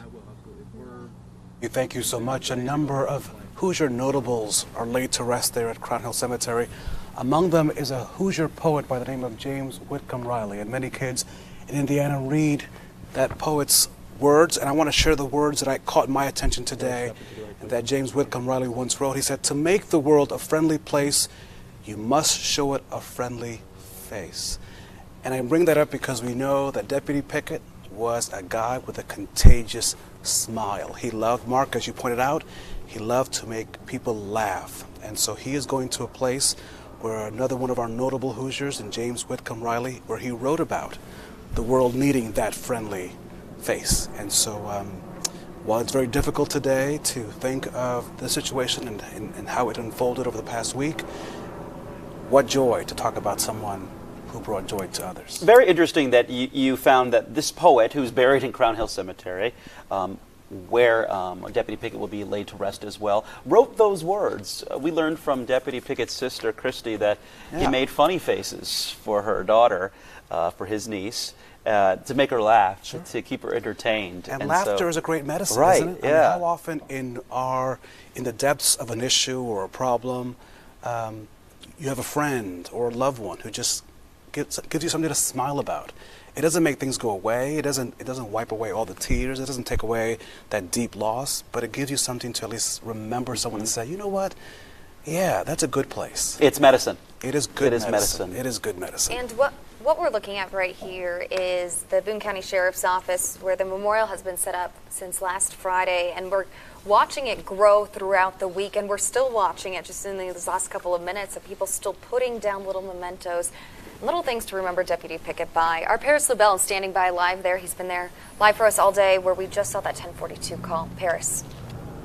Amanda, it was pretty amazing to see just the silence and then being able to hear that 1042 crowd. You could just see in the crowd that really words can't describe what it was like, but you can see that procession behind me. We have another camera over there. If they can take it there in the control room, you can just see the people who are stopping by to leave more flowers, to leave some flags, and just the outpouring of support. A lot of people also bringing their dogs out here to show their support, as he was a K-9 officer. It's just amazing to see how many people were lined up and down the streets here in front of the Boone County Sheriff's Office, and people who are still here showing their support now that it's over. But it's really hard to describe just what it was like here in the crowd when that 1042 call happened. It was just silence all around. Yeah, Paris, tell us a little bit about what the mood was like there. You were just feet away from the hearse when it stopped for the 1042. So what did you notice on people's faces? You say it was silent. What else did you notice? It was just very somber. A lot of people here just thanking Deputy Pickett for his service, and just to see the support, all different types of people here in Boone County coming out just to show that support is just something amazing to be able to see. Our Paris LaBelle live outside the Boone County Sheriff's Office. I will say that some words that stuck out from the dispatcher during the 1042 described Jacob Pickett's character: a kind heart, compassionate, a warrior spirit. The dispatcher saying, "You'll never be forgotten." And that was one thing that the widows of the officers who have passed, who are supporting Jennifer Pickett now, wanted to make sure that their husbands' names lived on. They didn't want their husbands to be forgotten. And we don't forget any one of them. And that was a poignant moment as we're taking a live look now at Crown Hill Cemetery, which will be the final resting place for our hometown hero in Deputy Jacob Pickett. And Mark, you were talking about the qualities that we heard in that 1042. We heard those same qualities where the pastor addressed the hundreds of people inside of that church. You know, he had a difficult task today. Here's the pastor that baptized both Jake and his wife Jennifer, He knew Jake since he was 10 years old when he played for his baseball team. And then to have to, at a tender age of 34, have to deliver a message of hope. It is so difficult to do that. And Lieutenant Churchill, you have heard, and I'm not asking you to grade anyone's sermon, this is not, but that is a tough job to do, because you must help the people in that room. You must help people like yourself raise your spirit. And once you're down in that depths, once you're down that low, it takes a lot for someone, a stranger, to be able to use words to bring you high. So did it do it for you? I think you told me at one point, wow, that was good. I thought that preacher's sermon was the beginning of the rebuilding point. That was where you could go from. This was step one with that sermon. I thought he did a very good job with a very difficult situation. I took inspiration myself from it. I think that's where the grieving process began to end and the healing process began. For me. I took that from him. And you could tell through the sermon that he knew Jake, that he'd been around him for a long time. He was able to give personal stories and talk a little bit about his life and what he'd done with it. Impressed me. I would have liked to have worked with this guy. I'd have liked to run a dog with him. It is a shame. Really. Now, don't call him a dog. It's a canine. Well, much like a submariner can call his vessel a boat, Fair enough. it's a term of endearment for a canine handler to call it working a dog. Touche, yeah. As a civilian, I take it back. And you can speak from experience on that relationship with the canine that I don't think a lot of civilians really understand. You were saying that it's different than a pet. It is. I have 2 pet German Shepherds now, and while I love them both and they're both a lot of fun, neither one of them do I have anything near the relationship I had with my canine partner, Ajax. And I grew over time to not even think of him as a dog. We went to work together. He understood what we were doing. Dogs learn through association, so he knew if I talked on the radio or give the car a little bit too much gas, or if I hit the emergency lights, he knew what was happening. When I got him out of that car, he knew what we were there to do, and he was very good at doing that.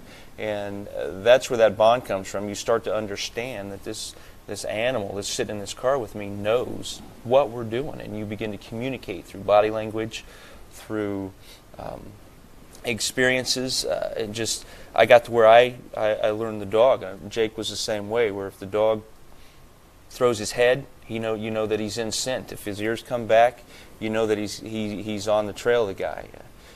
It really is a partnership. You start to smell like the dog, your car smells like him. You start to think a little bit like him. So it really is a true bond that having a pet you don't get there with. And Brick is an officer himself, an officer of the law. And in our coverage over the last week, we did talk to another police canine handler who told us that Brick is going through a grieving process himself. Right. I think so many times the human officer is the one who has to say goodbye to the dog. Now, Brick has to be the one to say goodbye. Right. Without the ability to really understand what's happened, right? Mm-hmm. Right. He just knows that Jake's gone. He knew that Jake was in that casket, I'm sure. But you can't explain to him, where is Jake? Why is he coming back? Yeah. Right. It is now close to 5 o'clock. Mark and Amanda, we are getting close to the height of the rush hour traffic in Indianapolis, and the procession now, the beginning of the procession that is far ahead, based on our Skycam 6 view, maybe getting close to the interstate system, so be mindful of that this is a long procession you are seeing. I believe that is as far back as Lebanon, but it is not I-65 southbound is not too far from the Boone County Sheriff's Office, and we now begin our extended coverage of our salute to Boone County Sheriff Deputy Jacob Pickett at this 5 o'clock hour.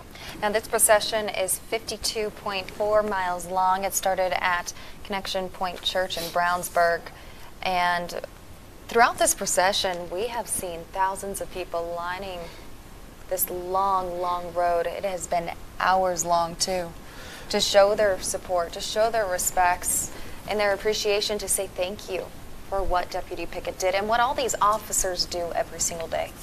Skycam 6 is giving you a view of what the procession looks like at this 5 o'clock hour here.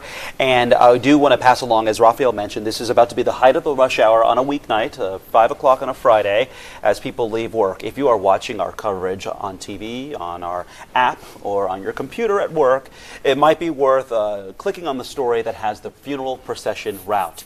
And if you know someone who is about to leave work in Boone County, Marion County, you might want to pass along that link to them so they know what to expect. Have them be ready about closures, road closures, or tell them to add some extra time to that commute tonight, because this procession is still moving through.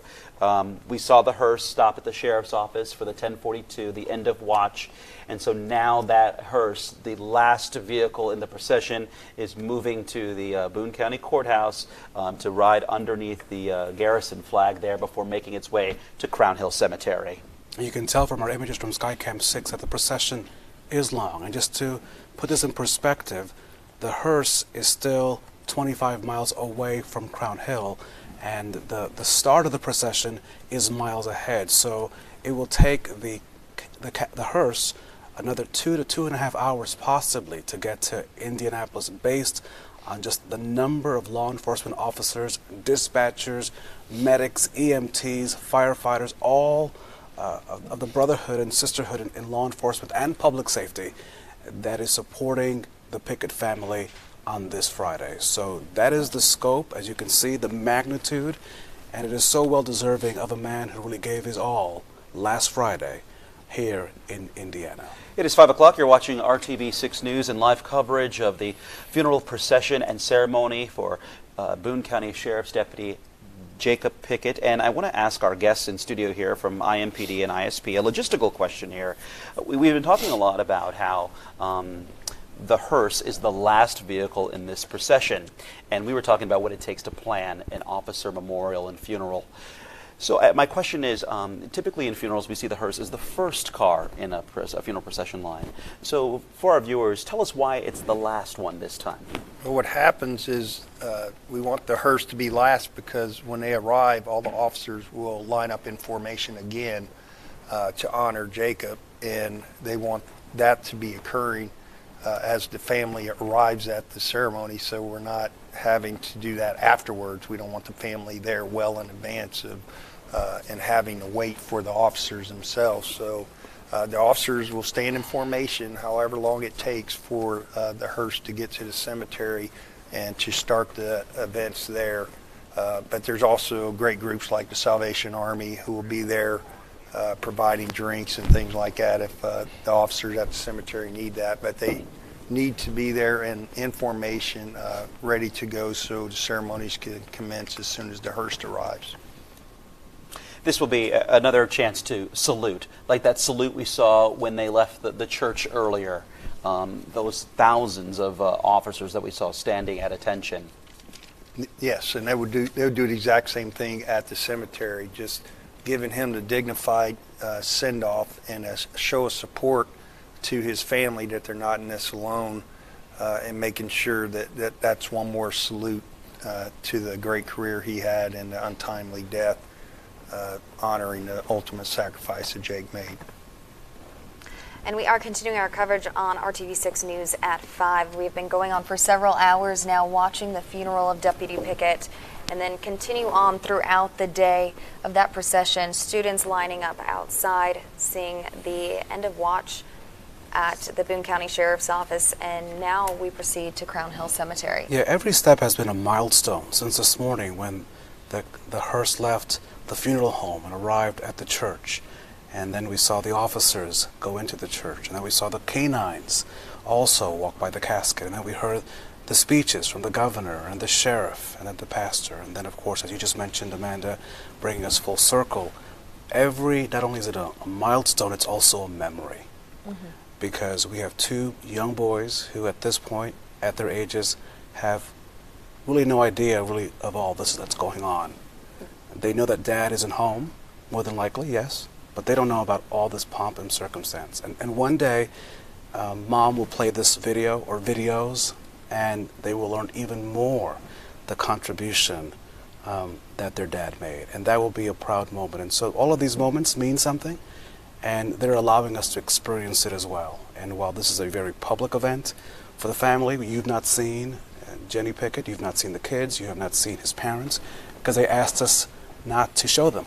And so we have respectfully respected their privacy in light of all of this publicity, because it's the right thing to do. So it's been quite a moving day as they allow us to be a part of their grieving and a part of the consoling and a part of the healing, because a lot of healing will need to take place over the next several days. It is such a tough day for them, and so we do honor and respect their wishes.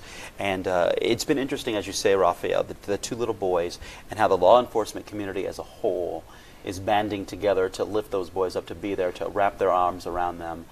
We have reported earlier this week that the law enforcement community has been asked to send patches from respective departments around the country so that those patches can be taken and to make a special quilt for those boys. We saw this when we saw the passing of Deputy Kuntz in Howard County as well, a special quilt made for his son. So that he could know the law enforcement community was behind his father and him as a child. Mark, these will be among the most loved boys in Indiana. These boys will have a coach that will help them with baseball, basketball, swimming. Whatever these boys will need, the officers will step up and they will make sure that these young boys, these young men at some point, will not be forgotten. And they will, I am sure that, I have a football coach here on the anchor desk with us. He despite maybe he'll be a little bit older then, but I'm sure he'll come down and help them a little football. Will you not, Sergeant Slocum? There's no doubt. All I have to do is call. I'm a phone call away, and I'll get in that police car, and I'll do whatever I can to help in any small way that I can. I have your cell phone number. I'll make sure to pass it on to the Pickett family. Well, right now, our Skycam 6 has been taking us through this procession process. We are watching the hearse go through with that motorcade standing by the entire route of this 52-mile route from Brownsburg to Indianapolis to Crown Hill Cemetery.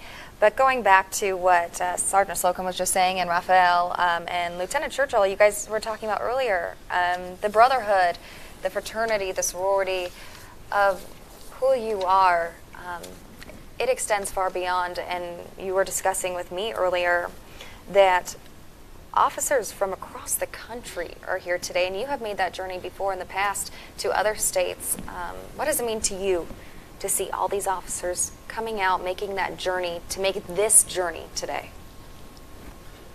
I think the policing doesn't, when it comes to that brotherhood, that sisterhood,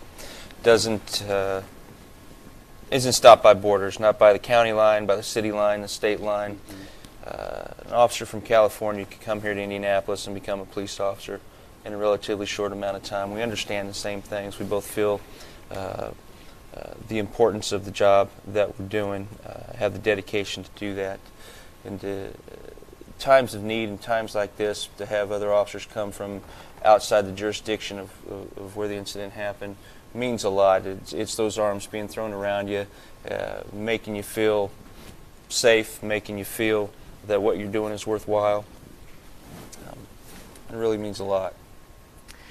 Now, just moments ago, we had the end of watch call come through, and that moment is so emotional and heavy, but it means so much. It finally put Deputy Pickett off duty and allow these officers to move forward as well, that healing process to begin. Take a listen. Deputy Jacob Pickett, Boone County K-9 Unit 626. It is watch Friday, March 2nd, 2018 at 19:41 hours. You'll always be remembered for your kind heart, compassion, infectious laughter, loyalty, courage, bravery, and warrior spirit. As a husband and father, your dedication to family and faith will be the cornerstone of your legacy. Rest high on that mountain, brother, and be at peace, knowing that although fallen, you'll never be forgotten. We'll take the watch from here. Boone County K-9 Unit 626, your tour of duty ended. This is your final 1042. Authority Sheriff, Boone County.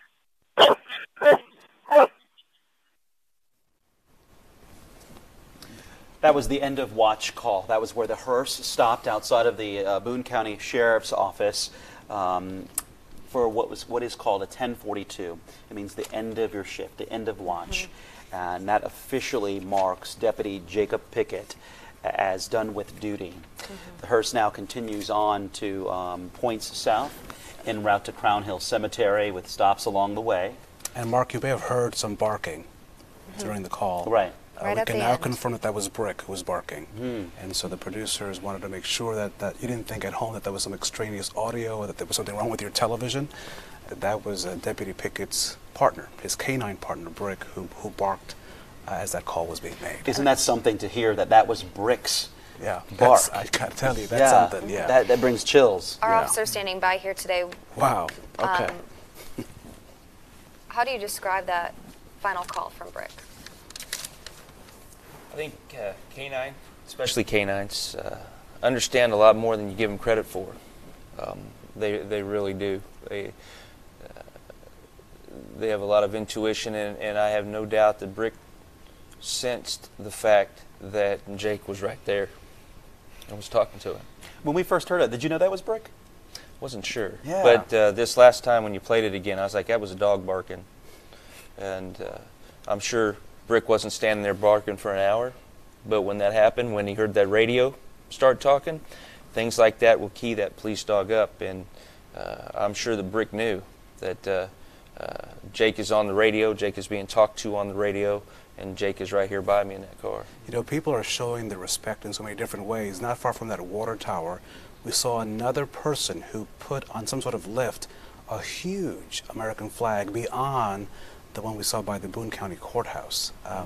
Skycam 6 has now moved beyond that point, but wanted to highlight that person. As you can see, that is the procession as it heads towards Indianapolis, but it's simply amazing. And as we come down this way, maybe we'll see the flag again. It'll be on the left-hand side of your screen.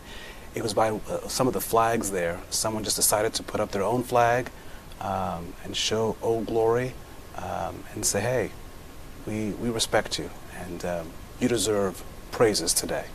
Our Skycam 6 is following along on this procession that is just over 50 miles to get from Brownsburg to Indianapolis to Crown Hill Cemetery. It is a journey that we have all been taking today.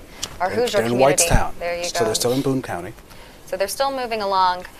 We have seen Hoosiers spread out across central Indiana today with messages of hope, of gratitude, to show the integrity of what our Hoosier community is about. And we are here for those officers. We are here for the Pickett family and that community. I think there's the flag. Is there the flag? Yes. There's the flag. Yeah. On that excavator. Yeah. Look at that. That's cool. You know, that's what it's all about. People who find a way to express how they feel. And hopefully that guy got permission from his boss to do that. Right. But you know what? Got to ask first. If you did not get permission, you're okay. And if you get grief, right, call 6 for help on Monday, because you're okay. Ask for forgiveness. Ask for forgiveness. But that is an amazing sight that someone decided, you know, that they were going to do their own way to pay respect to Deputy Pickett. As the procession moves through Whitestown, we can tell you that a lot of the Whitestown employees, the city employees there, took it upon themselves to wear special ribbons, to get the word out about buying blue light bulbs, and a lot of people in Whitestown took that call and ran with it. Over the last week, we've seen a lot of people who have lit their porches in blue, going to their local hardware stores, picking up bulbs where they can, until there was no more. They were sold out. And what an easy way to show support. And for our IMPD officers and ISB officers sitting with us right now, can you describe to us, when you see that blue, when you see people who went out of their way to put that blue up, what is going through your head when you pass by one of those homes? Somebody in that house supports me, is thinking about me, especially the late shift cops while they're out there working at night and they don't get to see or get the personal interaction that if it's 3 a.m. and they're driving through a neighborhood and they see somebody with a blue light on their porch, somebody in that house is on my side. Means a lot, especially on a day like today, on a night like tonight. These officers go home, a lot of these guys or girls are going to be working late shift. See those blue lights on, it's going to help. The significance of the procession now in Whitestown. Whitestown is where Deputy Pickett was minutes before he responded to that call. That day, or last week in the morning, Friday early hours, Lebanon police were responding, or they were in a police chase, and Deputy Pickett was at a school in Whitestown. and he responded to that call before his line of duty death. As you can see, the casket mark has just passed by the flag. Another moment, as his family will appreciate that. Yeah, that's visit to the Whitestown School with Brick. Speaking to kids about what it was like to be a dog handler, what it was like to have a canine as another officer, what a career in law enforcement looks like, and answering any questions. He was delivering service to his community in another way and reaching out in the best ways that he could. Now, the final stop of this journey today will be at Crown Hill Cemetery. That's where Matthew McClellan is standing by live for us. Last time we talked to you, Matt, no one was quite there yet, but he said not a lot of people were there yet. And you were saying it's somber, but I'm sure some people started trickling in by this point. What are you seeing and what are you feeling in the air right there? We are seeing folks start to trickle in, pay their respects at this gravesite, and you can feel almost an anticipatory sadness ahead of this graveside ceremony set to get underway in just under an hour. We've been speaking with law enforcement who are here just as those officers there on set were reflecting. I think it really touched them hearing that last call, that 1042 call. In the same way, officers here, I believe, just seeing the gravesite and seeing the flowers laid here in honor of Deputy Jacob Pickett. They are so moved. I just spoke with a state trooper who just kind of reflected for us. I want to play a little bit of what he told us. I noticed the flower there on your jacket. Can you tell us what that symbolizes? The flower is to represent the fallen and to give dignity to the fallen, and then it's dipped in a red dot, and that is to represent the bloodshed. If you can walk me through how this is going to play out tonight, what are we going to see when the procession gets to this memorial? Once the procession gets here, we'll get all the officers set up and all the dignitaries set up, and then we'll have a short service for Jacob, and then they will give last rites. There will be a firing party, taps will be played, Amazing Grace. I would guess that this is not the first time you've been graveside for a ceremony like this. Correct. When Amazing Grace is played, when you hear taps, that has to strike a chord. What do you feel when that is played? Taps sometimes gets to me, but whenever Amazing Grace is played, then it gets to me real bad. Yeah. Can you just speak to what's being felt in the law enforcement community this week? I know it's been really, really hard. Yes, it's always hard when you lose an officer, whether you know him or not. I've been doing this on the honor guard for about 20-some years now, and I was telling other troopers and officers that you would think that after doing so many it would get easier, but it makes it harder. It also brings home, I think, it hits home how dangerous your daily job is. Is that something that when something like this happens, you think about? Yes, you think about it. It's always in the back of your mind. I can't think of any time that there's been this much fanfare and this much ceremony for someone who's fallen. When was the last time you've seen something on this scale, a 52-mile procession? This is the first time I've seen that. It's just based on the logistics of everything, and you want to endear that officer with as many monuments along the procession route, and that's why it worked out the way it did today. Very last thing, people are asking not only how they can help Deputy Pickett's family, but also how can they accurately thank, or how can they adequately thank its family, but also how can they accurately thank, or how can they adequately thank an officer? How can they adequately thank an officer? Just go up and thank them for their service. Right after that had happened, I was in Lafayette working, and someone stopped. They were almost all the way on the highway. They stopped, backed up, came out and thanked me, and with tears in his eyes, and that's the best way you can do it. Had you heard the news at that time? Yes, that was probably 3 or 4 hours after since it happened. And in that moment, what did that mean to you? It was very nice.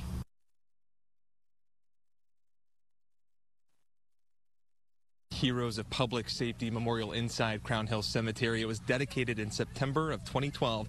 That is where fallen Southport Lieutenant Aaron Allen is also buried. This is 1.5 acres and can accommodate 1,500 spaces for officers and deputies killed in the line of duty. There is a free burial and complete cemetery and funeral services at no cost. But as you heard from that Indiana State Trooper, these are emotional moments, and all of them as they come to pay their respects, and even as they just work this ceremony, they're very aware of how dangerous their own jobs are and what a great sacrifice it is that this deputy gave. Matthew, thank you for that. We have been hearing consistent testimony from people today about the officer Deputy Pickett was, the person he was, and what he was to his family, too. Our Skycam 6 is following that procession that we've been following all day long right here on RTV6. I want to point out something as the procession makes its way through Boone County as it crosses into Marion County.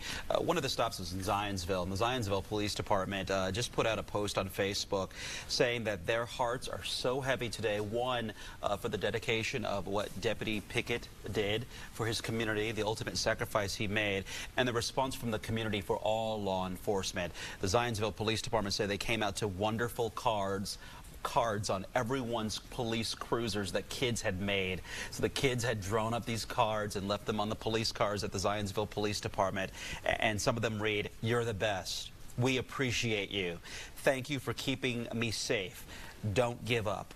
And so these were the kind of messages that the kids were saying to officers all around of our area. And the kids have really stepped up this week to learn what was going on, to say thank you, to let officers know they are appreciated. Meat of things, they know something is wrong, and they'll just call you out for it.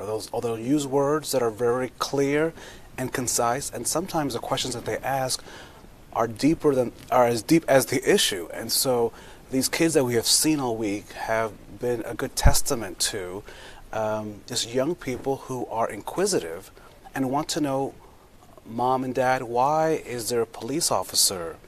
Who shot him, and why did that happen, and what does that mean, and am I safe, and what happened to the dog, and where will the dog go? And so kids are really, you give kids a chance, I tell you, they will ask you things, you'll go, where'd you think of that? But they're just as direct in their compliments. They are direct. And their thank yous. They are direct. Yeah.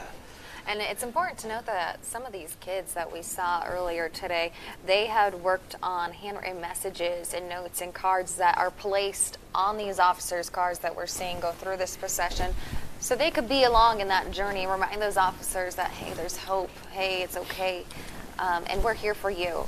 And seeing that from those children means so much. Stephanie Wade, a reporter who was at one of the schools this morning, she said that there were 8,000 students spread out across the district to show their support. Yeah. Isn't that amazing? It's simply amazing. Can we take a picture? I know that we're trying to, they're at the gates of Crown Hill.